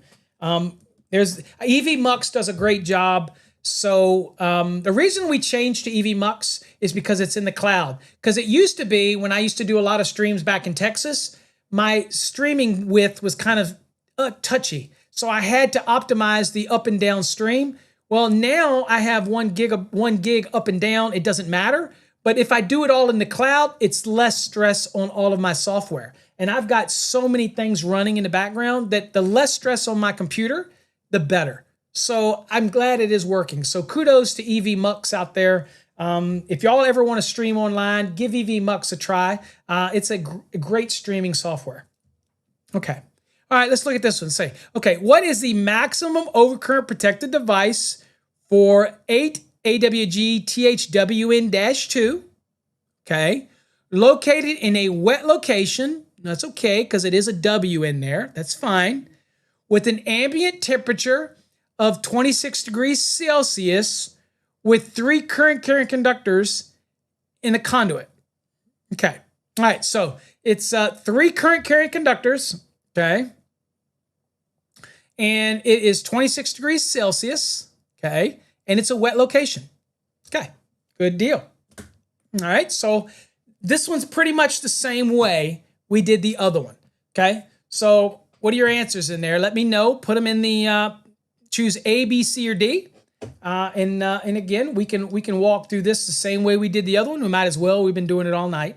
So might as well do it. And anybody that watches the rebroadcast of this, there's a high probability that there's no way when I post the replay up on YouTube, there is no way people aren't watching this thing for 2.5 hours. I'm just going to say it. People very rarely ever watch my videos for that long. I'm just saying. Okay. But if y'all do, okay. Install it to, somebody on TikTok says, install it to the electrical engineer's drawing. Not always. Sometimes they make mistakes. I'm just saying. All right, so let's see here. That's true. Josh, you probably do watch all of my videos all the way to the end. Okay? That's dedication right there. But the good thing is you never know when I'm going to throw a little tidbit of whatever. So I could be doing something for 2 hours and you might get the best of it in the last 20 minutes. You never know with me. Okay? All right, so I see a lot of answers coming in. Everybody seems to be, everybody loves B, 55 amps. They love that option. Okay. Oh, Adam's still watching my 8-hour calculation went over on Fast Tracks 2. Yeah, boy. That's a long one. And we are redoing that one too. Yeah, it has, man. It's been 2.5 hours that I've been on this thing. It's 10:30 here. I started at 8. Time flies when you're having fun. All right. All right, so let's go on and go to the internet. let's go over to, look here. Okay, so first things first, let's go on and go to 31016. Let's get some ampacity. All right, now we know it's THHN, okay? Let's go on and pop this thing out. So we know it's THHN. Oh, let's look at the question really quick one more time. It says 8. Now, somebody might say, Paul, what is it, copper or aluminum? Remember, if it does not say what it is, you always assume copper. Always. Got me? All right, there you go. So let's go back over and look and see what it says. Okay, so all right, now, can we use the 90 for this? Yes, because it's THWN-2. So we can use 90 values for adjustment and corrective purposes, okay? Because that's the insulation rating. So let's go down here. It's an 8 gauge right there. So we have 55 amps. Now, here's the thing. Here's the thing. We already know that it's going to be some value different than 55 amps. Why? Because we already know there's at least a correction that's going to be taking place. Because we're other than 30 degrees Celsius, 86 degrees Fahrenheit. We're 26 degrees Celsius. So we already know there's maybe something's going to change, but we don't 100% know yet. We just know there's something's different. Because if this had said 30 degrees Celsius and only 3 current carrying conductors, then that would have been easy, right? But we have to remember that most overcurrent protected devices also are rated 75 degree or 60 degree. Very rarely are they ever rated 90 degree unless they're actually stated as such. So here, when we don't see that, we're never going to assume that. So we're using it for adjustment and corrective purposes, but we never assume a 90 degree rated lug on an overcurrent protected device. We always assume 75. Now, another way you can confirm that is if you go to 110.14c, and you know the general rule where it says if it's 100 amps or less, you fall under the 60, and if it's over 100 amps, you fall under the 75. And you might say, yeah, but Paul, this one is under 100, so it's going to be under the 60. Well, you know that 110.14c has a statement there that says, look, if the insulation is rated higher, then I can use the higher rating of the insulation. So since this insulation is rated higher, I can use a higher rated insulation than what it is in 110.4. So I don't have to stay in the 60 degree column. Y'all know that, right? That's in 110.14c, okay? I also covered that in a video that I do over on Fast Track's Tube called Derating Demystified. I don't know if any of you've done that, okay? So, all right, so anyway, let's get back to our work. So we know that it's 55 amps baseline at 30 degrees Celsius, 86 degrees Fahrenheit, right? We're all good on that? All right, so let's go back over here. We got that written down. There you go right there. Okay, so let's just dump that. All right, now let's get our modifier. So it's 26 degrees Celsius. Now, we don't have to do anything for the adjustment because it's not more than 3 current carrying conductors, right? Not more than 3 current carrying conductors. So what we're going to do is we ignore that, and now we're going to go look at our ambient. Okay, so we're going to go down here to our ambient. So we're going to be going under right here. So remember, we're going to be using this one because it's 30 degrees Celsius is the baseline of the table, right? And that's what it tells you right here, based on 30 degrees. And so ours is Celsius this time, so it's right here. So it's 26 to 30, right? Look at that broad range, guys, right here. Look at that, broad range. Even if it drops all the way down to 26, look at this multiplier. 1.0, that means full value. 1.0, 1.0. So a lot of effort went into this question. And basically, at 26 degrees Celsius and not more than 3 current carrying conductors, we're now looking at it and saying, okay, what is the maximum overcurrent protective device for this THWN? Okay. Since we're not adjusting and correcting it. All right, so now that we're not making an adjustment and correction on it, basically we have to protect it. Its limitation, it's going to be the 75 degree column is what our limitation is going to be. So let's do the reveal. Boom, boom, boom. Why you see 60? Somebody said it earlier. Somebody said it earlier. Why is it 60? That conductor is rated for something. Why would it be 60? Let's go look at something real quick. Boom, boom, boom. Let's go see what it says here. Somebody will say it. Somebody say it in the chat. Let's go.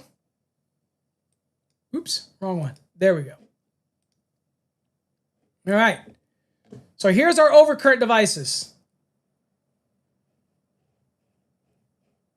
Y'all see it? Oh, crap. I'm not sharing it. There we go. Here's our overcurrent devices, 240.6a. If that conductor is rated, okay, is rated for what? 55 amps based on the 90 degree. That's the ampacity of the conductor, right? So there is no overcurrent device rated for 55 amps, okay? There isn't any. So I'm able to go up to the next standard size. We saw that earlier. Now let's go back to 31016. Let's go back there again. Bear with me. Boop. There. Okay. Oops. Sorry about that, guys. It's bouncing around on me. There we go. All right. So there you go. So under the 75 degree column, you see that's good for 50, right? And we did have a 50 amp overcurrent protected device. But here's the thing about this question, okay? The maximum overcurrent protected device in this scenario here is one where I could have written this in many, many different ways, okay? So when you look at this question, now this question came online. I can look at this question in many ways, and this is why I don't use online questions like those free questions off of the internet. Typically, I know that the overcurrent protected devices are going to be limited to 75 degrees C. So I could not use the value at 90 degrees anyway, right? So even if the conductor had a rating of 55 amps, right, I cannot use it at 55 amps unless my circuit breaker is rated for full value or 90 degree rated terminals, 90 degree rated insulation. Well, it's not. It's limited to what? It's limited to the 75 degree column, okay? So the maximum overcurrent protection on this could be, it's a misleading question because if it was an overcurrent protected device that was rated full rated and allowed 90 degree rated conductors, then 60 degree would be 100% accurate because 55 amps doesn't correspond. So you go to the next standard size, okay? Makes sense? But since this is 26 degrees Celsius, there is no correction.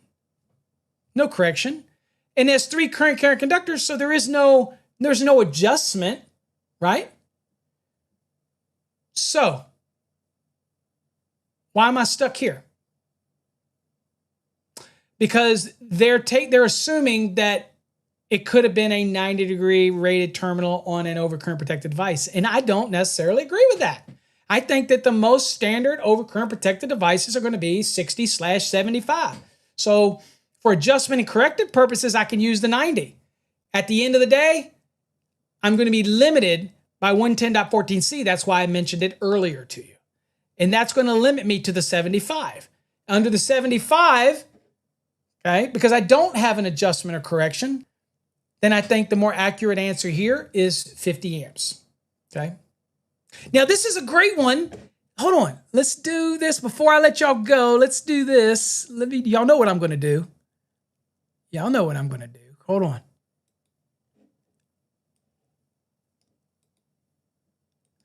Who knows what I'm going to do?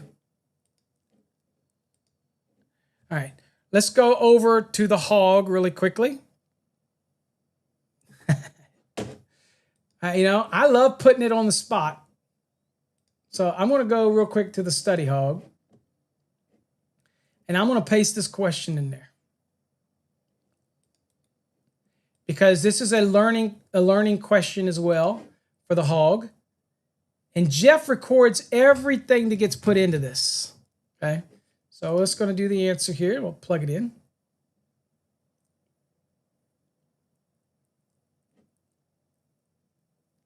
And the hog, there you go. Check it out. Oh, damn it. I'm not sharing it. There we go. So I put the question in, right? Here's the question, right? I chose what cycle, right? It says using the 2026 NEC, the maximum overcurrent device for 8 AWG copper THW-2 in this condition is 50 amperes. And I broke that down for you guys. So 55 amps is allowable ampacity, okay? The next standard size overcurrent device is not to exceed the ampacity, which is 50 amps, okay? Right? Because that is what the ampacity is of the conductor under the 90-degree column, but we are limited. Why?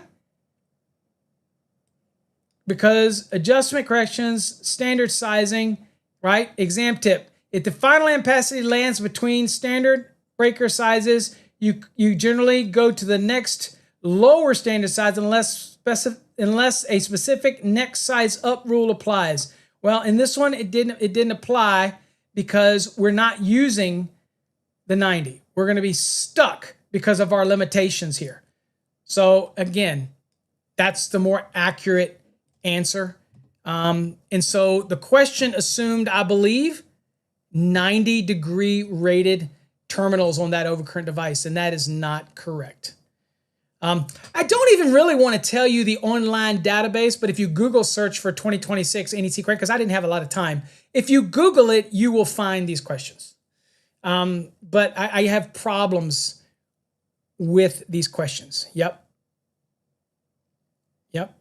So, but you remember, at the end of the day, the breaker is the limiting factor here, right? Okay, because I can't use the next size up because I can't use the 90-degree ampacity because of the breaker's limitations. That type of thing. Okay. Oh, interesting. Let's go back real quick to the hog. So I just want to show you how you can do this. And the question is, I'm going to ask him, it says, why can't I use the next size up rule for the rule since the 8 AWG at 90 degrees C is 55 amps, right? Let's see what the hog says. I'm always testing the hog because, trust me, Jeff logs all this and it learns. He's trying to teach it. And let's see if I can trick the hog.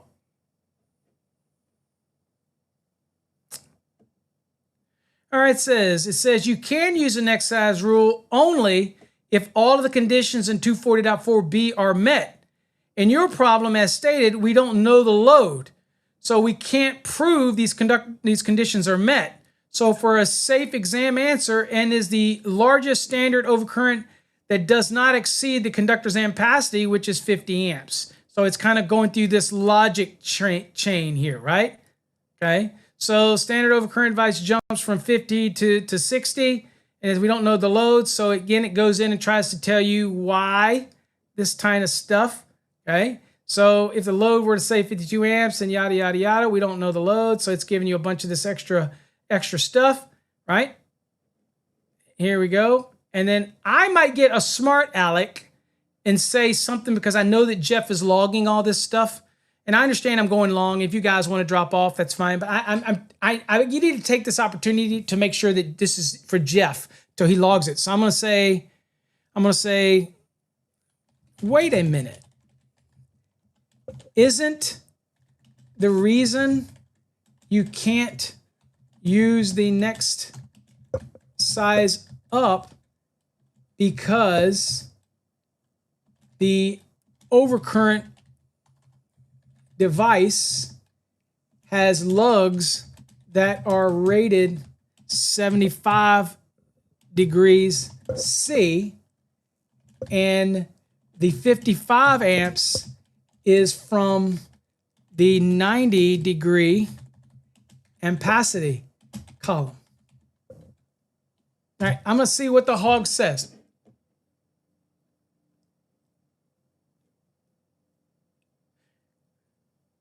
And I'll tell you this, it doesn't always agree with me, okay? It says, yes, that is the most common real-world reason, and it's an important exam point. Why the 90° C 55 amps usually can be used to justify a bigger breaker, even though THWN-2 is 90° wet rated insulation, the conductor ampacity you're allowed to use is often limited by termination temperature settings or ratings at 110.14C. Guys, I kind of already told you that in the beginning, so I kind of spilled the beans on that.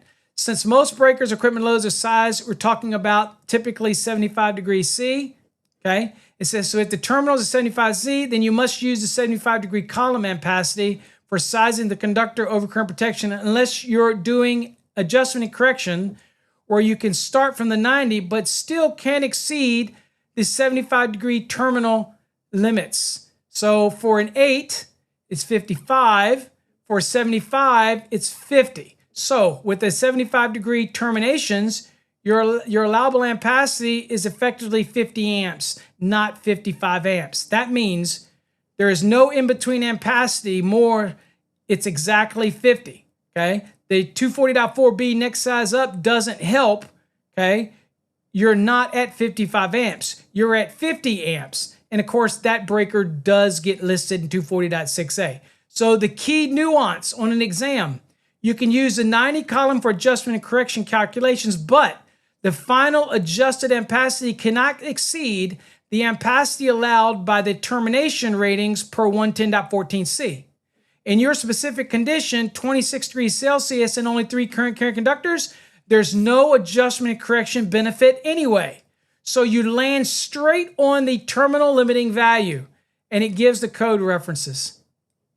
Okay? And then, of course, Trade Hog is going to give you, Study Hog is going to give you another cool question, okay, to test your skills. Guys, y'all got to admit, that crap's pretty good. I mean, it's AI. It's not perfect. It can't think for us. It'll never take your and my job. But at the end of the day, you can keep feeding it. And that's what Study Hog was designed for, to help you when you're doing an exam. So that's because you can keep asking it questions so I can learn. Now, guys, I already told y'all this, and I kind of spilled the beans at the beginning of the question, but this is a good question. This is a good way to roll through it, because I think this is another wrong question. I think based on the information that's given to me, it should be 50 amps. Of course, whoever wrote this is probably assuming that the breaker has a 90° rated lug, okay? But it's not, okay? So again, I want to thank you guys for coming tonight. I told you this was a test. It said that in the title. I used a bunch of free questions online. I'm going to be using our database moving forward, by the way, because I've already vetted those questions. But I can't say that I won't find a goofy one somewhere. But when I do, I make you a personal guarantee. I will personally break it down so that we get the definitive answer on the question. And that's my commitment that I'll always make to you, okay? I'll always make that commitment, okay, to do that. So, and also, as we do these in the future, if you have any questions, please, by all means, you can always ask me anything that you want. I'm an open book. It doesn't take much to Google me. And, you know, if I'm wrong, I'll tell you I'm wrong. If I'm right, I'll tell you I'm right. But at the end of the day, it's all about you learning. And that's what I'm after, okay? So hopefully y'all got something. We've been behind the scenes over here on TikTok. I haven't been reading the comments on TikTok, so I don't know what's over there, that type of thing. But at the end of the day, I know Josh has been keeping up with it over there. So if anybody's being nasty over there, Josh probably put them in their place, all right? Because that's the way TikTok is. But I'm glad y'all could join me. Now, I'll let you know tomorrow whether or not I'm going to do the horse racing, just to chill, relax. I'll probably have, I don't drink anymore, but maybe I'll have something to drink.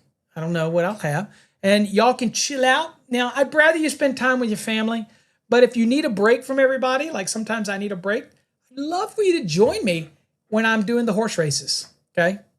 Oh, yes, definitely. All of you, if y'all are not members over on the message board that we have, please go join.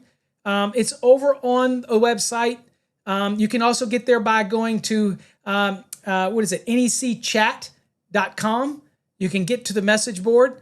If y'all not subscribed there, chat it up over there. Josh posts a lot of questions over there as well. So it's just a lot of extra learning. And you know what? As an electrician, the more the merrier. I love code questions, you know? Ask yourself, if you don't want to answer questions, then you ask yourself is like, ooh, I'm afraid I might not know the answer to them. But I always love a good code question, okay? And if I'm wrong, I want you to challenge me because I love it. I always love the industry. Tomorrow, typically, we do them at 7 o'clock, the horse racing, when we do them. But again, subscribe, and I usually will send something, and it'll come out a couple hours beforehand to let you know. But also, over on the message board, I always post ahead of time if we're going to do something for the night. So that's a good way to go over there and subscribe to that too. If you're a fast track student, you don't have to register. Just use your same login that you use on our website. You just go right in and do it, okay? But make sure you register over there and post any question you want over on that forum. You know that I will personally answer them for you, all right? Woo! All right, folks, almost 3 hours of this. Thanks for testing the system for me. It worked great. I have no complaints. I think EV Mux knocked it out of the park. It seems like everybody liked the format and that type of thing. So, who's going to win the coin? Who's going to win the coin? Who's going to win that coin? Well, I got to pick somebody, don't I? So what are we going to do? What are we going to do? So let's go to show results. Show results. Show all of these results right here.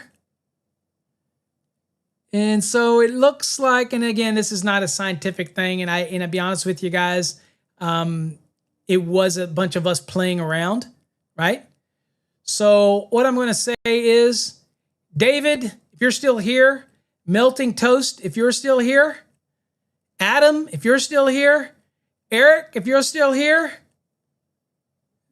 R3D, if you're still here, Josh, if you're still here, y'all email me and or go over the message board and make a post and say I was there, and then I will private message you on the message board, and I will send you a coin. How about that? All right. All right. There you go, folks. Till next time, stay safe. God bless. Be kind to others, and pass it on, pass it forward. Teach somebody else the NEC. Again, always strive to be better at the NEC. It's going to just make you a better electrician. Till next time, folks, stay safe.